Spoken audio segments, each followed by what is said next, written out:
बहुत ज़्यादा इंपॉर्टेंट है, क्योंकि हर एग्ज़ाम में जो है पावर प्रोजेक्ट्स के रिलेटेड क्वेश्चन एग्ज़ाम में ज़रूर पूछा जाता है। तो चलिए शुरू करते हैं हम वीडियो।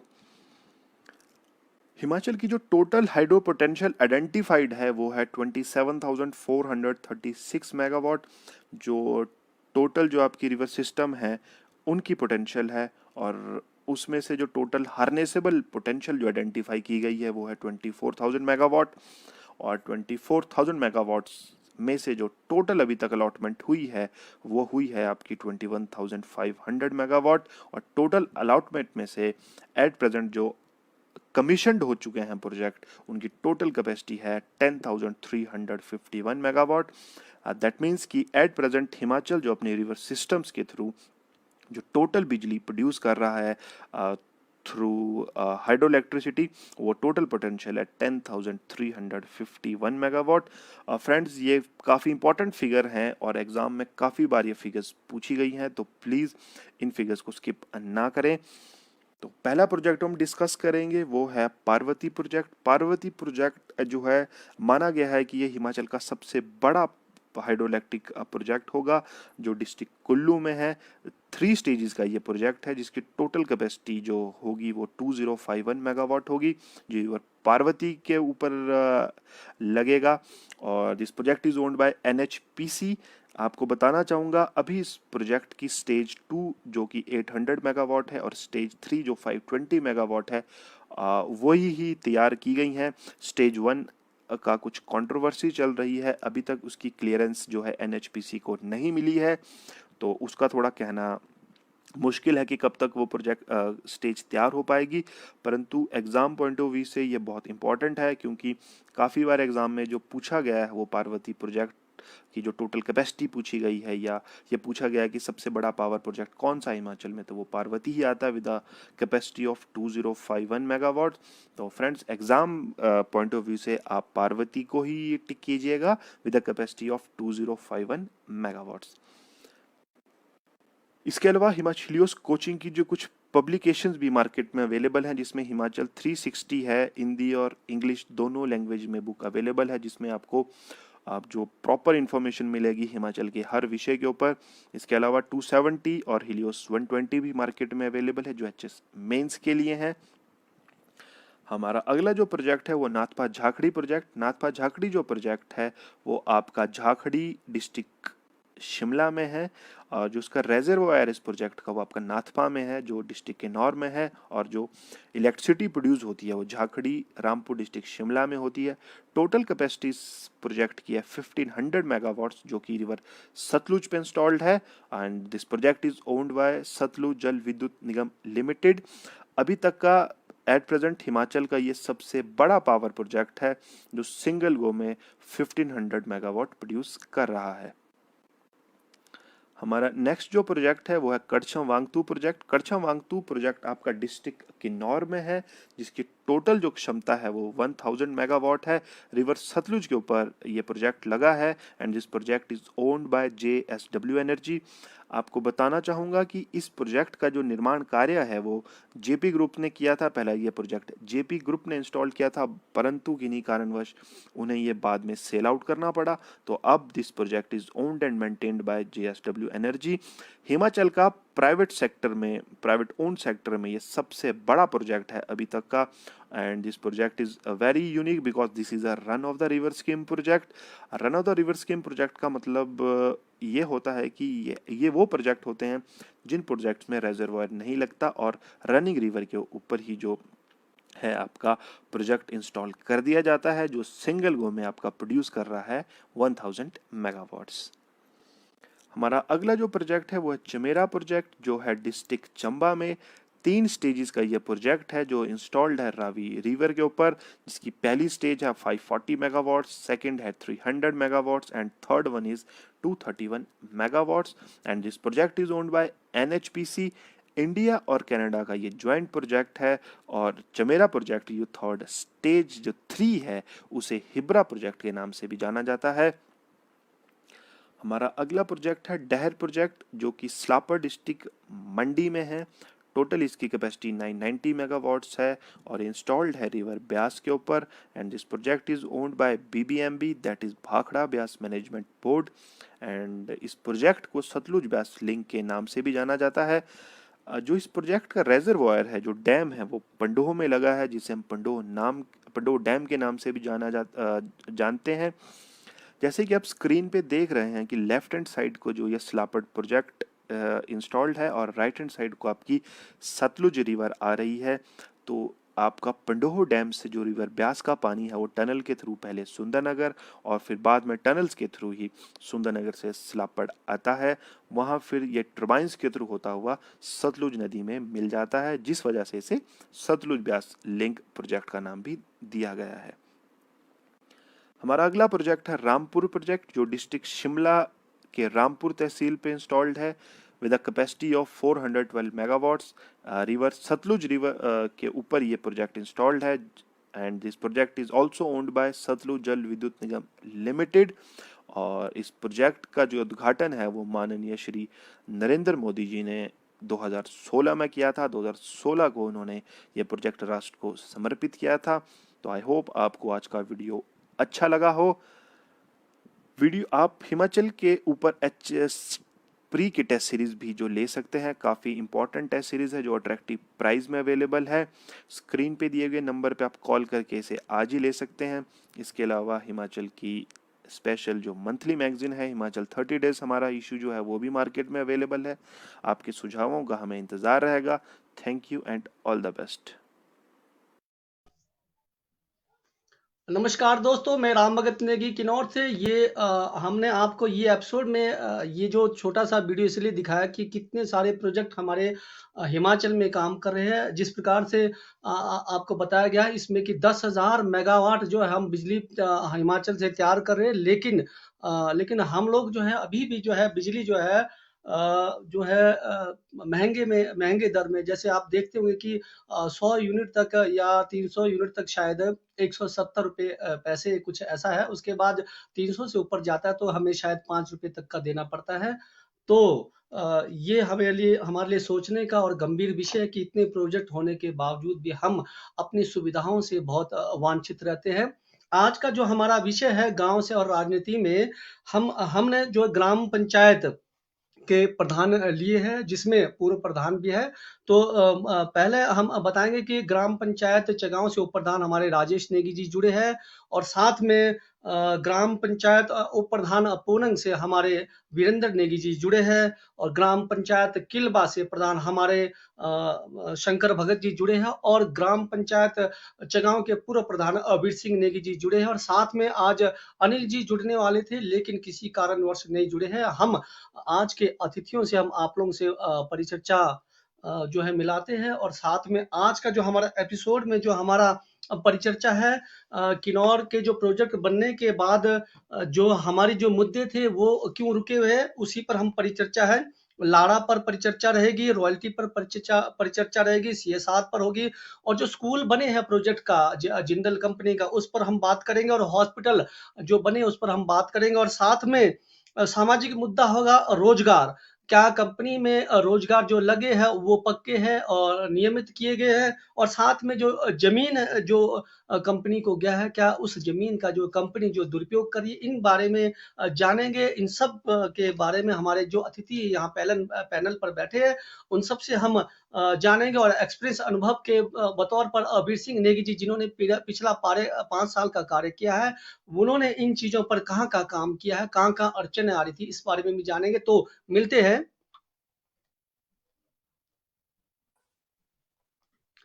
नमस्कार सर, आपका एमसिन पेज में नमस्कार स्वागत जी। है जी।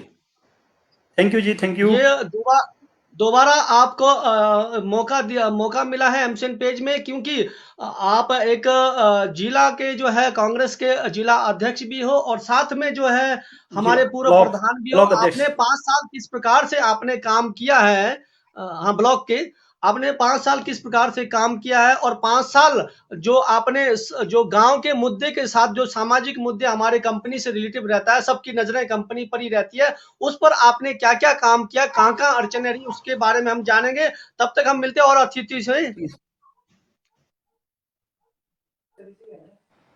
वीरेंद्र जी नमस्कार, आपका स्वागत है नमस्कार एमसीएन सर। पेज में। नमस्कार।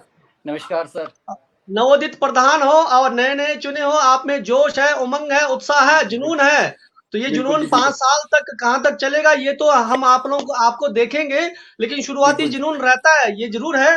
बाद हाँ में जी। जुनून डंप भी रहता है, ऐसा कुछ नहीं है। नहीं नहीं चलिए, नहीं, बिल्कुल। ये जो जुनून बने रहे तो अभी हम हमारे और अतिथियों से हम आपको मिलाते हैं उनसे।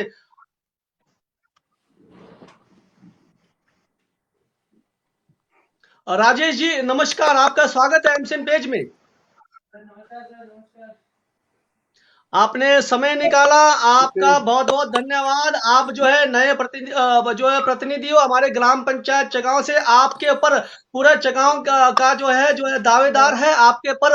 अब ये ऊपर दहाना करते हैं, आपको पल्ला झाड़ना नहीं है, आपके ऊपर भी बहुत सारी जिम्मेदारियां रहती है। बिल्कुल बिल्कुल सर। चलिए,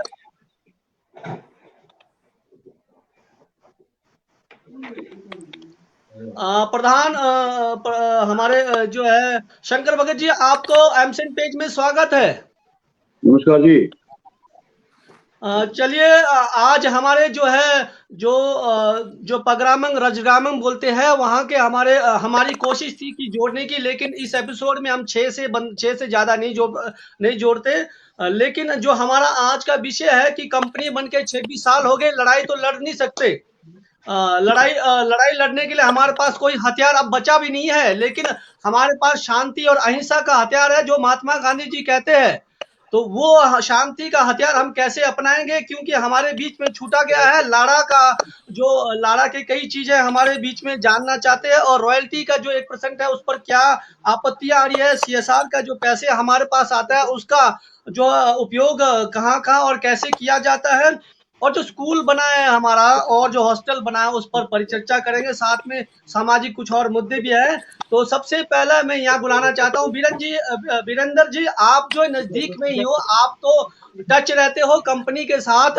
आप तो अभी आए हो भले ही पंचायत में, लेकिन आपका छुटमुट तो है पंचायत जो है कंपनी के साथ आप जो है चलते रहते होंगे। तो आपका कंपनी के साथ और आपका किस प्रकार का स्वभाव है, मैत्रीपूर्ण संबंध आपका पंचायत से हटकर? कंपनी के साथ हमारे कोई मोटमोटाव है नहीं है। कंपनी के साथ हमारी जो भी मोटमोटाव रहती है, हम कोई भी हमारे गांव के जो विकास कार्य है या हमारे गांव की कोई भी बात है, कोई डेवलपमेंट को लेकर, या जो भी कंपनी ने एमओयू में जो भी बोला गया था कंपनी द्वारा, जो भी हमारे एमओयू में जो मतलब पिछले पंचायत जो 5 साल, मतलब आपका पिछला पंचायत बोलो, आप 25 साल जो आप बता रहे हैं, प्रोजेक्ट बन के 25 साल मतलब आपका चला हुआ इसका जेपी के बाद जिंदल आई। तो उसके बाद जो भी लड़ाई रही इनके साथ, मोहन मोटाव जो भी रहा, वो इन्हीं बातों को लेकर रही कि भैया आप विकास के जो कार्य है उनको करिए, प्लस जो भी हमारे परिक्षेत्र में जो भी समस्या है उनको सॉर्ट आउट करने के लिए इसी चीजों को लेकर हमारी इनसे मोड़ मुटाव रही है। अदरवाइज हमारे इनके साथ कोई पर्सनल ऐसे तो है नहीं कोई कहीं। वीरेंद्र जी, आप जो है अभी पहली बार ही शायद पंचायत में आए हो। हाँ जी, तो हाँ जो अभी आपका जो है उम्र कितनी है, आप मुझे बताएंगे, एज कितना है आपका? जी, 37 सर।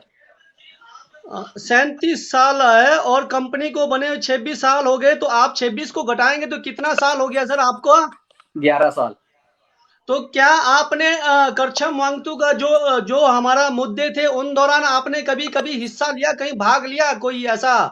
बिल्कुल बिल्कुल सर, हम तो प्रोजेक्ट अफेक्टेड फैमिली से आते हैं, हम तो इससे प्रभावित हुए हैं। हम तो भाजपा के टाइम में भी प्रभावित हुए, हम तो अभी जब करछम वांगतू बना उस टाइम भी हम प्रभावित हुए। हम तो 2 बार प्रभावित हुए इससे, इस परियोजना से। भाजपा के टाइम में भी हमने लैंड दी है, और हमने अभी जो करछम वांगतू बनी उस टाइम भी हमने लैंड दिया इनको। तो 2 बार हम तो इनसे प्रभावित हुए। हम तो बड़ी बात इनसे हम अच्छी तरह हम वाकिफ है इनके साथ, और हमारी तो लैंड दी है इन्होंने। चलिए, यहाँ हम जो है पंचायती मुद्दों से हटके बात करते हैं। क्या आपने अपने निजी पर्सनली कभी जाकर उनसे बात करने की कोशिश की? पर्सनली तो ऐसा कोई हमने बेनिफिट के लिए नहीं गए हम लोग, बट नहीं नहीं नहीं, मैं मैं एक ये बार। नहीं बोल रहा हूँ। आप पंचायत में ना होने के बावजूद भी कभी आप जो है पर्सनली उनसे किसी मुद्दों पर जाकर बात करने की कोशिश की? नहीं, हम गए थे। ऐसा नहीं है कि मैं इससे पहले भी मैं मंदिर कमेटी में अध्यक्ष था। ऐसे अध्यक्ष होने के नाते तो हम मंदिर के कुछ कार्यों को लेकर गए थे। तो 1-2 छोटे छोटे कार्य थे जिसको लेकर हम गए थे इनके पास। तो इनसे हमारी मीटिंग हुई, बात हुई, तो इन्होंने एक तो हमारा मास्क लाइट लगना था गांव में, मंदिर में, जो इन्होंने लगाया, इन्होंने, ऐसा नहीं है कि नहीं लगाया, पर ये छोटी छोटी बातें हैं। पर यहाँ दिक्कत क्या है कि यहाँ पर दिक्कत हमारे पास और इससे भी बड़ी बड़ी बहुत इश्यूज है। एक चीज और रोकता हूँ, जो आपका हाई मार्क्स जो आपका लगता है लाइट, इसका बिल कौन भरता है? इसका बिल जो भरते हैं हम लोग, मंदिर के द्वारा ही भरते हैं हम लोग इसको। नहीं तो मंदिर के द्वारा भरना जरूरी है कि इसका महंगा बिल आता है, 6-6, 7-7 हजार बिल आता है, तो इसको कंपनी के ऊपर ही बटन डालना चाहिए था ना। डालना था, पर कंपनी इस चीज से मना करती है। कंपनी ने पहले ही रिटर्न में लिया है हमारे से कि वो बोलते हैं कि अगर आपको हाई मास लाइट चाहिए तो इसका बिल आपको देना पड़ेगा, हम नहीं देंगे इसका बिल। चलिए, ये तो कंपनी का हमारे पास ही कंपनी और हमारे को ही शेयर दिखाते हैं, तो कितना शेयर कंपनी बनी हम आदरणीय वीर सिंह जी से जानेंगे। आपने लड़ाई भी लड़ी है करछम मंगतू के दौरान। सर, आपने किन किन मुद्दों पर लड़ाई लड़ी है, थोड़ा सा बताएंगे आप यहाँ पर जनप्रतिनिधियों को? हमारा लड़ाई तो बहुत शुरू से ही, करछम मंगतू का जब शुरू में एमओयू साइन हुआ था तब से ही है, क्योंकि जब तक मेरा विचार है अपना इंडिविजुअल, और हमने देखा है कि जो हाइडल प्रोजेक्ट्स है इससे फायदा हमारे लिए कम है, नुकसान ज्यादा है। हमको ये सोचना पड़ेगा, सरकार हमको कहती है कि हमको बिजली का जरूरत है, अब बिजली का किसको जरूरत है ये भी सोचना पड़ेगा, हमको डिमांड कितना है और सप्लाई कितना चाहिए इसके बारे में भी सोचना पड़ेगा। बिजली हमारे यहाँ किन्नौर में बनता है और जाके कहाँ हरियाणा दिल्ली में सप्लाई होता है। क्या वो दिल्ली में जाके जो जरूरतमंद है उनके लिए यूज हो रहा है या मंत्रियों के लिए हो रहा है या किसके लिए हो रहा है? ये डिमांड और सप्लाई को हमको ध्यान देना पड़ेगा। जहां तक बिजली का खपत डिमांड है, लेकिन इसको हमको सरकार को ये चाहिए कि डिमांड और सप्लाई में एक बैलेंस बनाए, क्योंकि हम अपने घर में भी, आप भी देखते हैं कि हम बिजली अननेसेसरी यूज करते हैं। हमारे घर में यदि 10 बल्ब जलते हैं, 10 में से हम उसको प्रॉपर यूटिलाइज कर 5 में भी हम गुजारा कर सकते हैं। क्या हमारा को डिमांड यदि 100 मेगावाट का है तो हम 100 मेगावाट का हम उसको कम 50 मेगावाट में कर सकते हैं, उसको हम यूटिलाइज प्रॉपरली करें। अननेसेसरी, जैसे किसी भी मंत्री के रेजिडेंस में जाओ, वहां एक ट्रांसफार्मर एक ही मंत्री के रेजिडेंस में लगा है, क्योंकि वो लोग हर कमरे में एसी लगाया हुआ है, हर कमरे में इस तरह के मिस यूटिलाइजेशन ऑफ पावर है। सबसे पहले तो ये कि अननेसेसरी पावर का जरूरत नहीं है, कि हमारे को बोला जाता है कि यहां से बिजली ले जाएंगे हरियाणा दिल्ली और हम उसका खामियाजा हमको भुगतना होगा। जैसे करछम मंगतू में हुआ, करछम मंगतू में हमने बहुत शुरू से ही बोला कि ये जो पावर का है करछम मंगतू प्रोजेक्ट नहीं होना चाहिए, यदि होना चाहिए तो हमारे शर्तों पे होना चाहिए। यहाँ टीबीएम या टनल बोरिंग मशीन यूज होना चाहिए, वो तो गवर्नमेंट करती नहीं है क्योंकि कॉस्ट ऑफ प्रोडक्शन बढ़ेगा बोलते हैं। ऐसे कुछ नहीं है, टीबीएम से भी, फॉरेन कंट्रीज में टीबीएम से भी, जो टनल बोरिंग मशीन से भी टनलें बनते हैं, वो यहाँ करते नहीं है। अंधाधुंध ब्लास्टिंग से जेपी ने जो अनसाइंटिफिक वे से टनल खोदते हैं यहाँ, क्योंकि जो भी टनल खोदा उस टाइम चकावा में इतना वाइब्रेशन होता था, उतनी में इतना वाइब्रेशन होता है, उसका खामियाजा उतनी डाक है। आदरणीय प्रधान जी, हम मुद्दों से बाहर नहीं जाएंगे, ये कंपनी तैयार हो चुकी है, अब इस पर हम बहस नहीं करेंगे। सबसे पहले हम आपसे ये जानना चाहेंगे, क्या जो 1% रॉयल्टी है, इस पर आपने कोई काम किया 5 साल के भीतर में जब आपका कार्यकाल था? बहुत हमने पत्राचार सीएम से भी किया, इसके पहले के सीएम, अभी के सीएम से भी, और हमने जैसे जनमंच होता था, जनमंच में भी हमने ये मुद्दा उठाया था 1% रॉयल्टी का। 1% रॉयल्टी जहां तक इनका कंपनी का कहना है, जब हमारा एग्रीमेंट बना, ये कमीशन हुआ करछम मंगतू, उसके बाद 1% रॉयल्टी का कानून आया बोलते ये लोग। इनका कहना क्या है कि जो कानून बना 1% का, वो हमारा प्रोजेक्ट का एग्रीमेंट्स के बाद बना है। ये एक बहाना है इनके पास कि हम लोग इसमें फॉल नहीं करते हैं। और 1% जो रॉयल्टी है, ये है बड़ा अमाउंट है, जिसके लिए हमको कंपनी से लड़ने का वो नहीं है, ये हमको गवर्नमेंट के साथ भी लड़ना पड़ेगा। चाहे गवर्नमेंट कैसे एडजस्ट करे, अपना शेयर से करे या किसी तरीके, करछम मंगतू में जो जेएसडब्ल्यू का जो टैरिफ रेट है उसको बढ़ाए, तो जेएसडब्ल्यू का जो बिजली का पैसे मिलता है जेएसडब्ल्यू को, उसका रेट बढ़ाए। ये लोगों का कहना है कि जो 1% रॉयल्टी। रोकना चाहता हूँ प्रधान जी, मैं यहाँ रोकना चाहता हूँ। आप कहते हैं कि इसके लिए गवर्नमेंट से लड़ना पड़ेगा। ध्यान रखिए 1996 के बाद अभी तक मतलब अगर हम काउंटिंग करेंगे तो 26-27 साल कंपनी को बने हो गए। इस बीच में 5 बार जो है एमएलए के चुनाव हो चुके हैं। तो लड़ाई कौन लड़ेगा? हमारे जन विधायक या फिर हमारे को लड़ना पड़ेगा? तो हमारे जो बैठे एमएलए उनका क्या काम है? दरअसल देखो, अब ये पब्लिक रिप्रेजेंटेटिव का भी काम है। जहां तक हम लोग हैं, हमारे जो प्रधान लोग आए हैं, ये उनका ही काम नहीं है। बिल्कुल सही है कि ये प्रधान लोगों का अपना काम, प्रधानों का और काम बहुत है। जो 1% रॉयल्टी, ये बड़ा अमाउंट है। क्या मतलब 10 मेगावाट, 1% मतलब 10 मेगावाट का पावर हमको मिलना है। 10 मेगावाट का प्रोजेक्ट जो होता है ना, जैसे हमारा डीएलआई का ट्रोलिंग में है, वो सारा हमारे नाम पे होना है। ये अमाउंट बहुत बड़ा है। इसके लिए सिर्फ कंपनी से लड़के नहीं होगा, गवर्नमेंट से लड़ना पड़ेगा। गवर्नमेंट भी नहीं चाहती कि इस तरह का हमको फैसिलिटीज मिले। अभी जो रामपुर प्रोजेक्ट है, रामपुर प्रोजेक्ट में 1% रॉयल्टी मिलना शुरू हो गया है। बहुत खूब। रामपुर शंकर प्रोजेक्ट भगत में जी, 1% शंकर रॉयल्टी भगत मिलना शुरू हो साहब, गया। शंकर भगत जी, आप मुझे ये बताएंगे 26-27 साल हो गया है। आप तो अब नई सरकार आ गई है, आप लोग नया पंच है। 26-27 साल में भी ये 1% रॉयल्टी नहीं निकल पाया। 5 बार विधायकों के चुनाव हो चुके हैं, 5 बार पंचायतों के चुनाव हो चुके हैं। तो आप लोग जो जो जो इस बार के जितने भी किन्नौर के जो जनप्रतिनिधि है, तो इसको कैसे आप 1% रॉयल्टी को निकालेंगे? थोड़ा सा आप बताएंगे। देखो, ये रॉयल्टी का जो मामला है, एक तो पहले पिक्चर हमारे को पूरा गवर्नमेंट सिस्टम और हमारे जो प्रोजेक्ट के साथ जो एमओयू है, जो हुआ था उस समय, ये खाली इसलिए भी जरूरी है, इसमें राजनीतिक पक्ष भी इतना जरूरी है क्योंकि हमारा लोन एमएलए किन्नौर का अकेला ही होता है। जनप्रतिनिधि एक पंचायत, हम लोग जब अभी नवनियुक्त जो पंचायत प्रधान हम हुए 21 जो हम लाड़ा के मेंबर है, इसमें इफेक्टेड जो पंचायत है, हम लोगों ने इस विषय में अपना सोच, अपना विचार हमने रखा था और इस सिलसिले में हमने एक कमेटी के तौर पर गठित किया है कि हम सब इकट्ठे मिलकर इस मुद्दों को उठाएं। जितने भी हम इफेक्टेड पंचायत के जितने भी इश्यूज हैं, उसमें आपके बर्निंग इश्यूज, चाहे आपके एलएडीएफ से मामला हो, चाहे रॉयल्टी इशू हो, चाहे आपका स्कूल का मामला हो, इन चीजों के लिए हम अकेले ही नहीं लड़ सकते।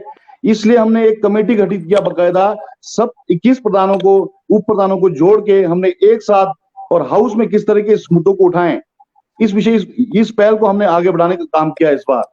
ये बहुत जरूरी है।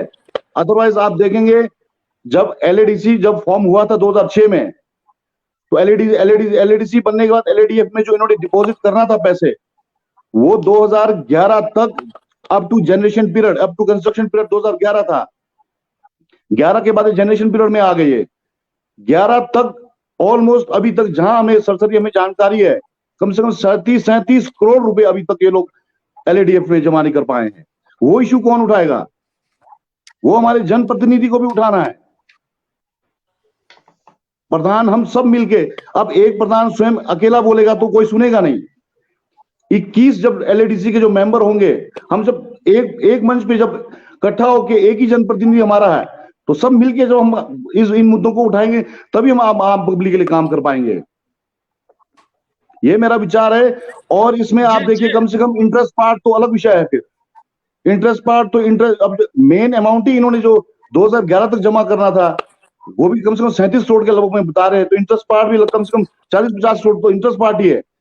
उससे बाधित इसलिए भी होता है, हर पंचायत अपना काम करने के लिए एलएडीसी से कितना जो फंड मिलना था, एलोकेशन ऑफ द बजट है, वो सब काम कहां कर पाए हम लोग। ये सब इश्यूज हमको मिलके काम करने के लिए हमने इस बार ये पहल जरूर किया है कि हम सब मिलके काम करेंगे। 21 पंचायत इन मुद्दों पर, चाहे वो कमेटी के माध्यम से जाएं, हम चाहे वो कंपनी के पास जाएं, चाहे हम एलएडीसी मीटिंग में, चाहे डीसी से मिलना, चाहे डेलीगेशन, इस तरीके से काम करने का हमने काम किया इस बार। जी जी, हमारे साथ बैठे राजेश जी, हम ग्राम पंचायत चगांव से आप उप प्रधान हो। आपके लिए तो सबसे पहले बधाई। आप जो एक अच्छे उससे आप पहली बार आए हो और आपका राजनीतिक अनुभव भी अब हम जो है जनता जानना चाहेगी। जो 1% रॉयल्टी पर अगर मुद्दा आता है कि गांव वालों को लाना है, तो आप किस प्रकार से प्रोत्साहन करेंगे गांव वालों को? सबसे पहले नमस्कार जी और नमस्कार आपको जी। बहुत बहुत धन्यवाद देता हूँ कि मुझे मौका दिया यहाँ आने के लिए। अब कुछ चीजें मैं आपको एक बार क्लियर कर लूं। ये रॉयल्टी, अब आज का जो विषय आपने लिया हुआ है लाड़ा को लेके, हॉस्पिटल को लेके, स्कूल को लेके, सीएसआर को लेके, पहले हम रॉयल्टी की बातों पर ही आकर खत्म कर देंगे, फिर दूसरे मुद्दों पर आएंगे हम।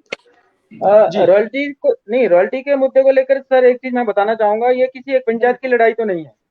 अभी मैं जी अभी नया नया प्रतिनिधि बना हूँ पंचायत में, अभी मैं भी स्टडी कर रहा हूँ। लेकिन हमने एक पहल जरूर की है। हमारे क्या होगी, हमारी जो 10 फरवरी को एक मीटिंग रखी थी हमारी रेस्ट हाउस में, हमने वहाँ पे एक कमेटी का गठन किया हुआ है। और जैसे कि हमारे प्रधान किलवा वाले ने भी बताया, शंकर भगत जी ने बताया कि हमने एक कमेटी बनाई है, हम एक पहल कर रहे हैं। आगे जो भी हमारी कमेटी जो भी निर्णय लेगी, हमें पूरा 21 पंचायत को लेकर चलना है। हमें चाहे सरकार से लड़ाई लड़ना है, चाहे आप कंपनी के साथ लड़ना है, कहीं ना कहीं हमें ये पूरे 21 पंचायत को एक साथ मिलकर चलना पड़ेगा। क्योंकि अगर हम एकता में रहे तभी हमें कहीं ना कहीं कामयाबी मिलेगी। अगर हम टूट गए, जी क्योंकि हम एक चीज बताना चाहूंगा, एक स्कूल में जो स्कूल की बात आई गई है, तो हमने 2018 को भी एक पहल किया था। तो स्कूल की ओर से हमने एक कमेटी बनाई थी, तो हम भी वहाँ पे ट्राई कर, जब उन्होंने लगभग 60 से 75% फीस में इंक्रीज कर लिया एक ही दम ना, तो हमने एक कमेटी का गठन किया। तो लड़ाई भी लड़ी, काफी लंबी लड़ी, लेकिन उसमें क्या कि हम कहीं ना कहीं वो जो हमारी एकता है वो बनाने में कामयाब नहीं रह पाए। तो वो हम वैसे ही वो हमारा पैक हो गया। तो अभी मैं यह चाहूंगा कि जो हमारी 21 पंचायतें मिलके लड़ाई लड़ रही है वो कायम रहे, एकता बनाए रखे। और ये जरूर हम कहीं ना कहीं हम अब लड़ाई तो लड़ना है, अब कामयाबी मिलती नहीं मिलती वो तो आगे का विषय है। लेकिन एक लड़ाई लड़ना जरूरी है, उसके लिए हम काम कर रहे हैं। बाकी मेरे से जो अनुभवी लोग आपके पैनल में बैठे हैं, बाकी आप उनसे भी उनकी राय ले सकते हैं। ठीक है। यहाँ पर हम अब बीर सिंह प्रधान जी से जानेंगे। महोदय जी, जब अब एक कहते हैं कि सारे जो मिलकर काम करने के लिए एकजुट हो रहे हैं, तो यहाँ कहाँ कहाँ अड़चन आएगी तो वो बताएंगे आप? कहाँ कहाँ अड़चन आएगी, कहाँ कहाँ हमारे को सतर्क रहना पड़ेगा, कहाँ कहाँ दिक्कतें आएगी, कैसे हमारे को लड़ना पड़ेगा? आपने झेला हुआ इन चीजों को? देखो, जैसे बोला कि सारे प्रधानों ने 21 के 21 जो हमारे अफेक्टेड पंचायतों के प्रधान ने कमेटी बनाया, वो बहुत बढ़िया है, वो बहुत बढ़िया इनिशिएटिव है। और हम ये सिर्फ प्रधानों का मैं ये कहता हूं, जहां तक मैं प्रधान रहा, हमारे पास बहुत सारे काम होते हैं। ग्राम पंचायत में इतने सारे काम होते हैं, जहां तक 1% रॉयल्टी के लिए लड़ने के लिए एक कंपनी से लड़ना, गवर्नमेंट से लड़ना बहुत जरूरी है। जब तक गवर्नमेंट, अल्टीमेटली कंपनी ने कहां से देना, गवर्नमेंट से देना पड़ेगा इसको, गवर्नमेंट के साथ नेगोशिएट करना पड़ेगा, या उसको जो 40 साल का वो बढ़ाएंगे ये लोग पीरियड। क्योंकि ये लोग तो बोलते हैं जब हमारा एमओयू साइन हुआ था तब ये 1% रॉयल्टी का बात नहीं थी। 1% रॉयल्टी शायद ये बना है 2006 में बना होगा। 1% रॉयल्टी 2011 में बना होगा, शायद 2011 में। तो वो लोग बोलते हैं जब हमारा एग्रीमेंट साइन हुआ, जब हमारा पावर परचेज एग्रीमेंट बना, तब ये रॉयल्टी का इशू नहीं था। तो इसीलिए ये गवर्नमेंट से भी हमको लड़ना पड़ेगा। गवर्नमेंट भी ये 1% रॉयल्टी मतलब 10 मेगावाट का प्रोजेक्ट, जो हमारा 1000 मेगावाट का 1% कितना होता है? 10 मेगावाट का प्रोजेक्ट का बिजली हमारे को देना है, अफेक्टेड पंचायत को देना है। तो ये एक बहुत बड़ा अमाउंट है कि मतलब 10 मेगावाट का प्रोजेक्ट को हमारे को देने के लिए, मतलब एक कंपनी का, जो छोटे मोटे कंपनी जो बिजली जनरेट करती है, वो प्रोजेक्ट देना है। एक कंपनी के बस में नहीं, कंपनी भी कहीं ना कहीं से निकालेगा, कंपनी को भी कहीं ना कहीं से देना पड़ेगा। ये लोग तो अपना फायदे के लिए बने हुए हैं। तो इतना ये लड़ने के लिए गवर्नमेंट के साथ भी लड़ना पड़ेगा, इसमें गवर्नमेंट का मंशा भी चाहिए। तो इसी के लिए हम प्रधानों का जो कमेटी बनाए वो वेलकमेबल है। और उसके साथ साथ सभी ग्रामवासियों को, चाहे किसी के पॉलिटिकल रिप्रेजेंटेटिव हो, उनको भी प्रधानों को साथ देना पड़ेगा इसमें। ये लड़ रहे हैं, इनका साथ। बहुत बहुत धन्यवाद, बहुत बहुत धन्यवाद। यहाँ पर मैं एक बात कहना चाहता हूँ, अपना अपना माइक ऑफ रखें, जिसकी बारी आएगी वो अपना माइक ऑन रखे, डिस्टर्बिंग हो रही है। मैं मानता हूं आदरणीय बीर सिंह जी, आपका कहने का मतलब प्रधान के साथ, जो प्रधानों के साथ हमारे गांव वालों को भी आना पड़ेगा और हमारे नेताओं को भी आगे आना पड़ेगा। लेकिन जब ऐसी लड़ाई लड़ते तो विपक्ष का जो सत्ता दल भी आगे नहीं आता है। तो क्या इस समय जो है आप उनके लिए क्या कहना चाहेंगे? चाहे पार्टी या किसी की भी रहेगी, ये नहीं बोल रहा हूँ कांग्रेस बीजेपी, लेकिन जब लड़ाई आती है तो विपक्ष भी साथ नहीं देता है। बिल्कुल। जब देखो रामक जी, जब करछा वांगडू का शुरू में संघर्ष हुआ तब कांग्रेस के लोग भी थे, सरकार कांग्रेस की थी, बीजेपी के लोगों ने साथ दिया। हमारा अपना लड़ाई है, हमारा एरिया का डेवलपमेंट के लिए एक लड़ाई है, और ये 1% रॉयल्टी कच्छ मांगतू से मतलब बहुत ह्यूज अमाउंट है। इसके लिए पॉलिटिकल नहीं देख के, किसी उसको नहीं देख के सरकार से साथ लड़ना है। सरकार तो पक्ष और विपक्ष दोनों के है, मैं ये नहीं मानता। सरकार पक्ष का भी, सरकार विपक्ष का भी है। इसके लिए सबको मजबूती से अपना पक्ष रखना पड़ेगा, तभी हम लोग ये लड़ाई जीत सकते हैं। नहीं तो ये लड़ाई जीतना इतना आसान नहीं है। और 1% रॉयल्टी मतलब हमारा जो आप और मेरे घर में कम से कम भी 20 से 30 50,000 रुपए पर मंथ आना है हर घर में। बीपीएल वालों को ज्यादा आना है, इसमें जो बीपीएल वालों का शेयर है वो ज्यादा है। जो 30 से 40,000 रुपए पर मंथ आपके घर में पर ईयर आपके घर में आना, मतलब ये बहुत बड़ी लड़ाई है। और वीरेंद्र जी आप कहिए, वीरेंद्र जी आप कहिए, आप क्या कहना चाहते हैं आप? सर मैं ये इसमें क्या है रामभग जी, जो 1% जो रॉयल्टी की बात है, तो जैसे आपको अभी हमारे से पहले हमारे जो प्रधान जी किलबा वाले उन्होंने बताया था आपको, शंकर भगत साहब ने, कि भाई हम लोग जो हमने कमेटी फ्रेम की है, हम लोग गए थे डीसी साहब से मिलने के लिए। तो हम डीसी साहब से मिले, डीसी साहब से भी मिले, हम एसडीएम साहब से भी मिले। उन्होंने हमारे को एक चीज बोला कि जनरेशन के बाद 12 साल मतलब 2023 तक 1% रॉयल्टी नहीं मिलेगा। 2023 के बाद 1% रॉयल्टी के लिए हम करछम वांगतू में दावेदारी कर सकते हैं। हम इस बात से सहमत है, चलो हम बोलते हैं। पर जो भाजपा बना उसमें तो हम लोग कहीं ना कहीं एलिजिबल है। बट इसमें एक चीज हमें बहुत दुख होता है, इससे पहले आपका नाथवा जाखड़ी भी बना और भी प्रोजेक्ट्स बने। हमारे जो भी एमएलए चुन के जाते हैं, एमपी चुन के जाते हैं, वो इस मुद्दे को विधानसभा में क्यों नहीं उठाते हैं?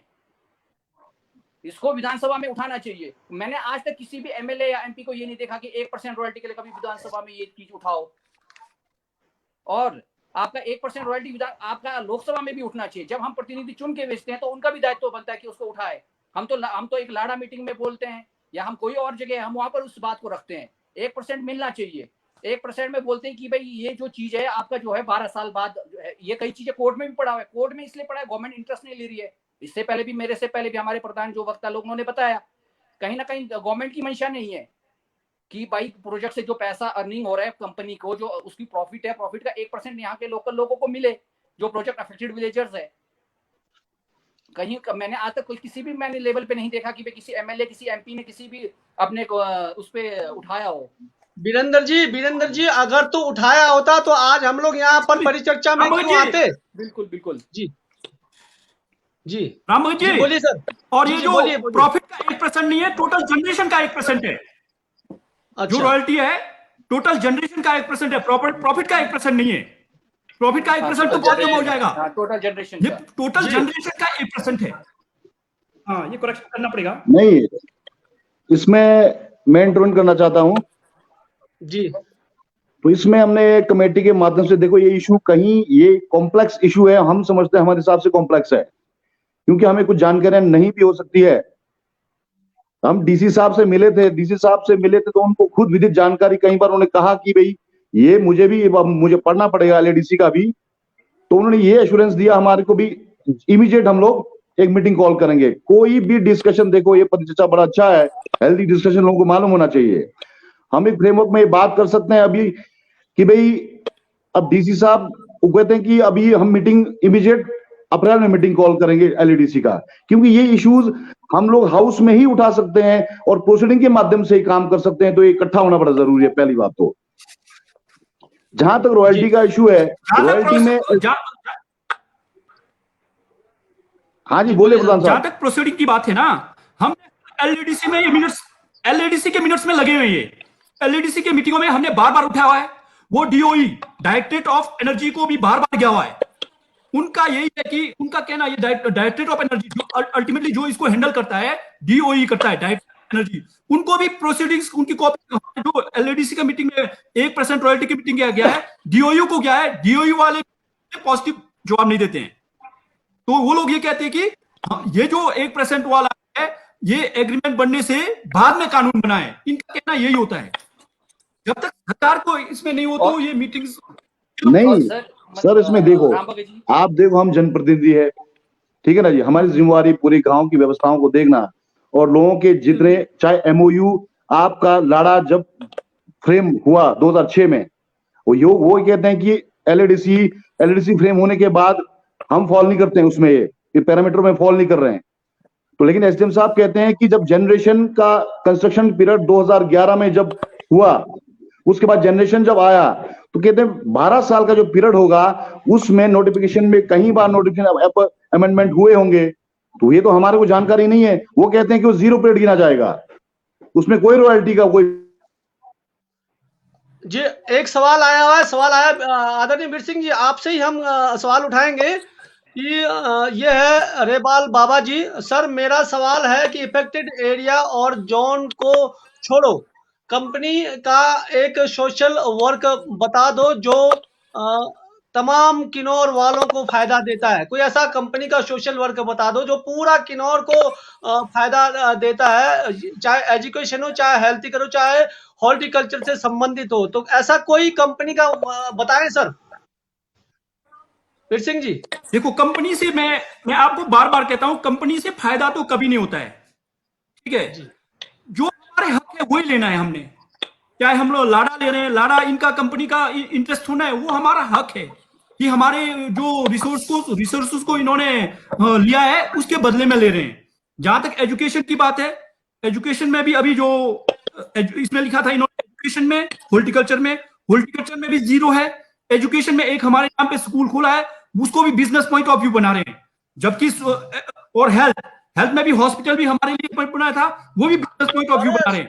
यदि हेल्थ भी हमारे को सब्सिडाइज, हमारे जो है सर, हमारे जो है पॉलिटेक्निकल भी यहाँ आया था। देखिए, आपके छत्र छाया से खिसक कर कल्पा पीओ ही चला गया। तो ये भी तो हमारे लिए सोचने की बात है ना सर। बिल्कुल बिल्कुल। जो पॉलिटेक्निक की बात है, जहां तक जो जेपी कंपनी ने आईटीआई खोला था, उसका भी मकसद यहाँ ये था कि यहाँ के लोगों को टेक्निकल एजुकेशन देना है। इन्होंने बहाना क्या कर दिया लास्ट में, भाई हमारे पास लड़के नहीं आ रहे, जानबूझ के इन्होंने एनरोलमेंट नहीं किया। आईटीआई तो गया, उसके बाद चलो पॉलिटेक का तो गवर्नमेंट के साथ हमारा लड़ाई था, गवर्नमेंट से हमारा डिमांड था कि उतनी में आने वाला भी था, तब तक वो पीओ चले गया या जो भी है, उसमें भी हम जाना नहीं चाहते, ठीक है। वो चाहे हमारा गवर्नमेंट के साथ, कंपनी वालों का तो पॉलिटेक देने का नहीं था, उन्होंने आईटीआई खोला था। आईटीआई भी इन्होंने बहुत षड्यंत्र रच के इन्होंने एनरोलमेंट नहीं लिया। उसके बाद इन्होंने आईटीआई को भी बंद कर दिया, बोलते कि लोग पढ़ाई के लिए आने रहे क्योंकि पीओ में जा रहे हैं सारे। तो यहाँ भी क्योंकि फीस ज्यादा था, लोग गवर्नमेंट में जाएंगे, फीस आईटीआई का ज्यादा था, इसलिए यहाँ नहीं गए, ठीक है। तो आईटीआई भी 0 है, आईटीआई से कोई फायदा नहीं हुआ लोकल को। इन्होंने फीस ज्यादा किया, बच्चे नहीं गए, बच्चे पीओ जाना प्रेफर करने लगे। और इसी तरह से हॉस्पिटल जो हमारे खोला, हॉस्पिटल से भी फायदा नहीं हुआ, वहां सिर्फ फर्स्ट एड देते हैं और एक गायनी की डॉक्टर रखा है, बाकी कोई नहीं है। जबकि आपको पता है, सभी को पता है ये तो, कि हमारे यहाँ 8 स्पेशलिस्ट रखने थे हॉस्पिटल में, 8 स्पेशलिस्ट रखने थे, जिसमें गायनी है, जनरल सर्जन है, ऑर्थोपेडिक्स है, एनेस्थीसिया है, और जो एक्सरे के लिए रेडियोलॉजिस्ट है, ये सारे रखने थे। इस वजह से किसी को नहीं रखा, इन्होंने एक एनेस्थीसिया और गायनी का रखा है। तो प्रधान जी, मैं एक चीज बताना चाहूंगा। प्रधान जी, ये सुनिए, तो हमारे जो किन्नौर के जो विधायक बैठे रहते हैं, जो पक्ष विपक्ष के जो दौरा करते रहते हैं, तो वो क्या इन पर जो है कार्रवाई नहीं करते हैं? जहां तक मेरा सवाल है, कई बार विधानसभा में भी उठा ये चर्चा, चाहे पॉलिटेक का हो, चाहे हॉस्पिटल का, तो मैं नहीं कह सकता। जहां 1% रॉयल्टी का हमारे माध्यम से सीएम साहब के विधानसभा में भी ये क्वेश्चन उठा है। लेकिन गवर्नमेंट, मैं बोल रहा हूं, गवर्नमेंट के पास एक ही, आज तक जो भी हमने स्टडी किया, जब भी हमने कंपनी वालों के पास प्रेजेंटेशन दिया या डीसी साहब के पास प्रेजेंटेशन दिया, उन्होंने ये बोला कि हमारा जो 1% रॉयल्टी का कानून, हमारा जो एमओयू साइन होने से बाद में आया है, इनका बहाना ये है। अब कंपनी वाले भी यदि वाकई में इस तरह का है, तो कंपनी भी हमारे को 1% ऑफ जनरेशन देना मुश्किल है, कंपनी अपनी जेब से, उसको गवर्नमेंट के साथ ही इनको टाई अप करना पड़ेगा। गवर्नमेंट के साथ ही इनको एग्रीमेंट दोबारा, जो इनका एग्रीमेंट है उसको सप्लीमेंट्री एग्रीमेंट दोबारा रिवाइज करना पड़ेगा, उसी के बाद हमको 1% रॉयल्टी मिल सकता है। तो गवर्नमेंट और कंपनी और हमारे लोकल जो बॉडीज है, प्रधान है, यहाँ के लोकल लोग हैं, उनके साथ ज्वाइंट एक सप्लीमेंट्री एग्रीमेंट बन सकता है, जिसके तहत 1% रॉयल्टी हमको मिल जाए।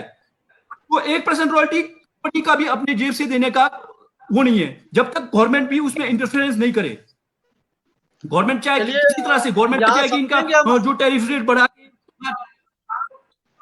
यहाँ हम समझेंगे नए प्रतिनिधि हमारे साथ बैठे हैं, वीरेंद्र जी और राजेश जी और हमारा भगत जी। तो हम जानेंगे, वीरेंद्र जी आप ये बताएंगे कि 1% रॉयल्टी के लिए आप कितने तक लड़ाई करेंगे, कहाँ तक आपकी एक मंशा है कि मैं वहां तक जो है अपने जनप्रतिनिधियों को आगे लेकर आऊंगा। तो आपने क्या सोचा है इसके विषय पर? आपने कुछ सोचा तो होगा कि कैसे मैं लड़ाई लड़ूं।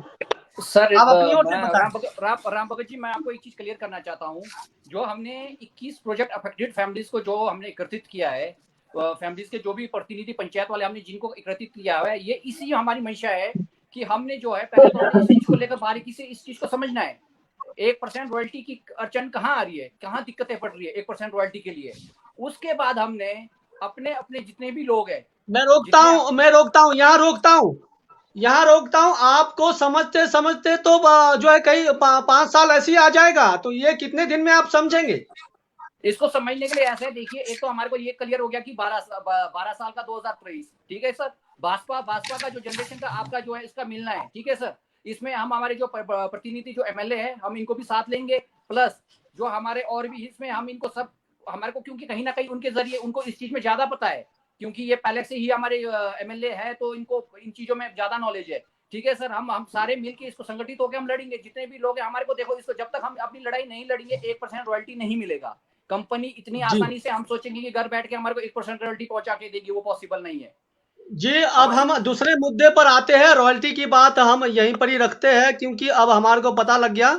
हमारे साथ बैठे हैं हमारे आज के पैनल में पूर्णंग से प्रधान उप प्रधान जी, और चगांव से उप प्रधान जी, और किलबा से प्रधान जी, और हमारे जो भूतपूर्व प्रधान वीर सिंह नेगी जी।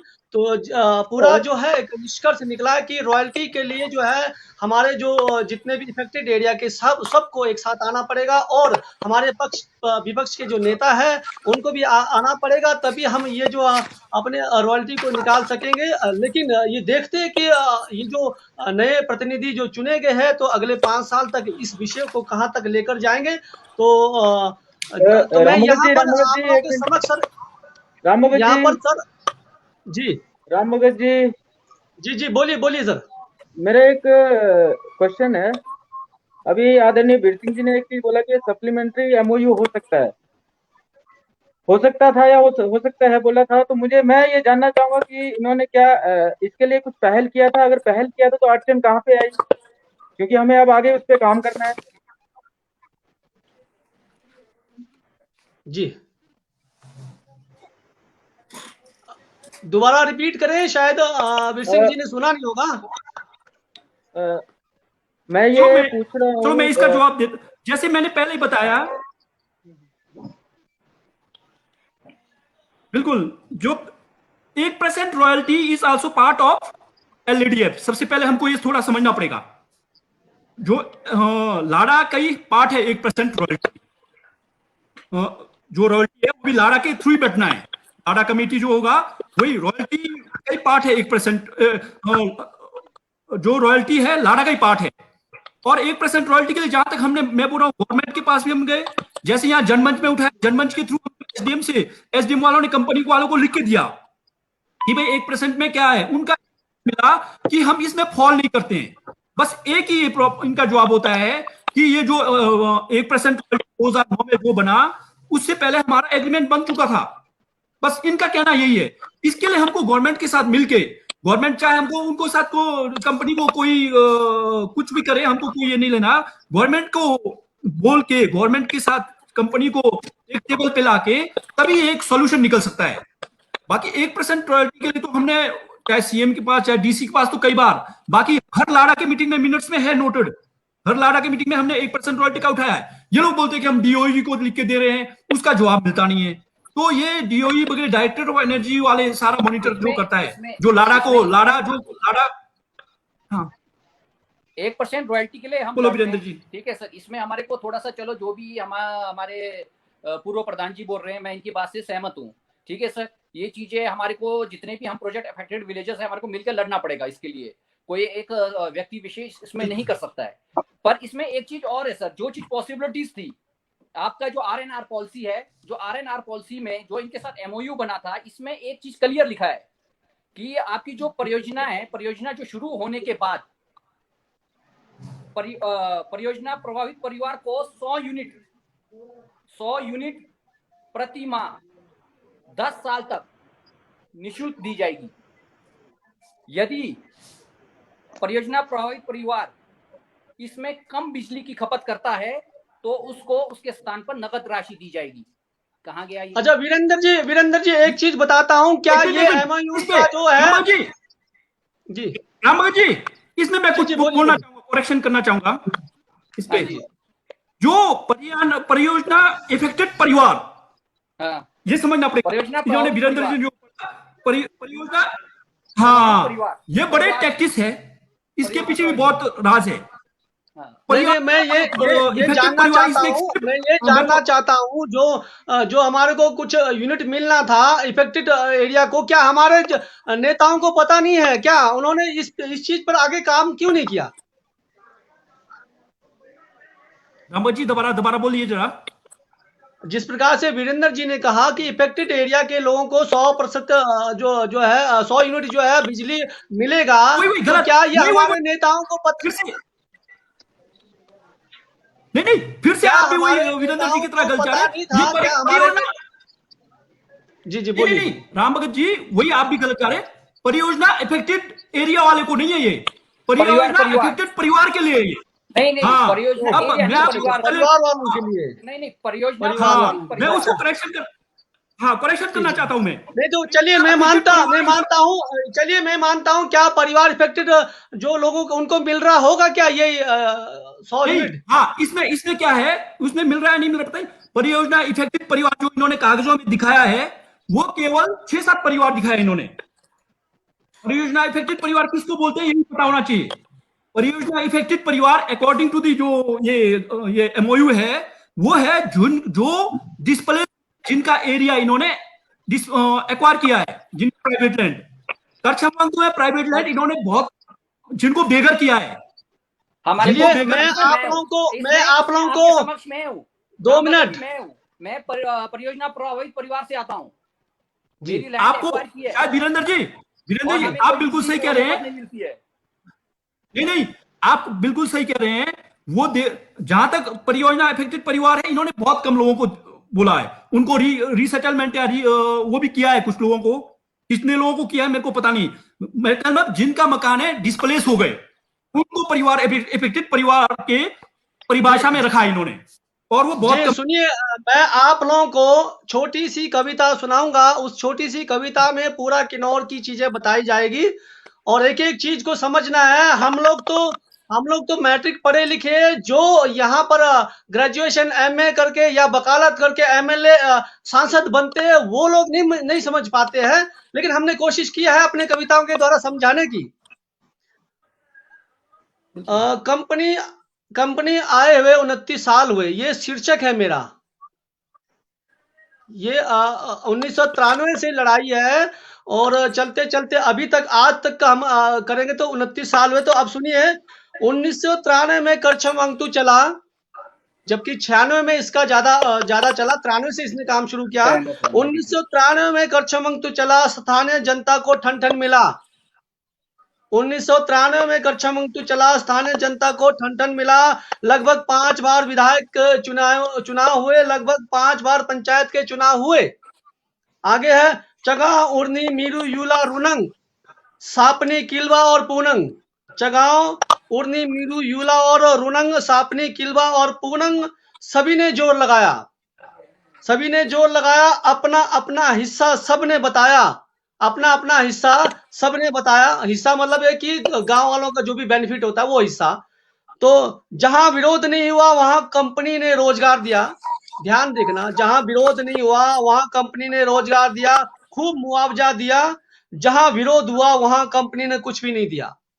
जहां विरोध हुआ वहां कंपनी ने कुछ नहीं दिया। पर्यावरण का मुआवजा भी उचित जो मिलना था वो भी नहीं मिला, जितना मिलना था उतना नहीं मिला। पर्यावरण का मुआवजा भी जो मिलना था उतना नहीं मिला। लोगों का नुकसान का जो उचित मुआवजा मिलना था वो भी ना मिला।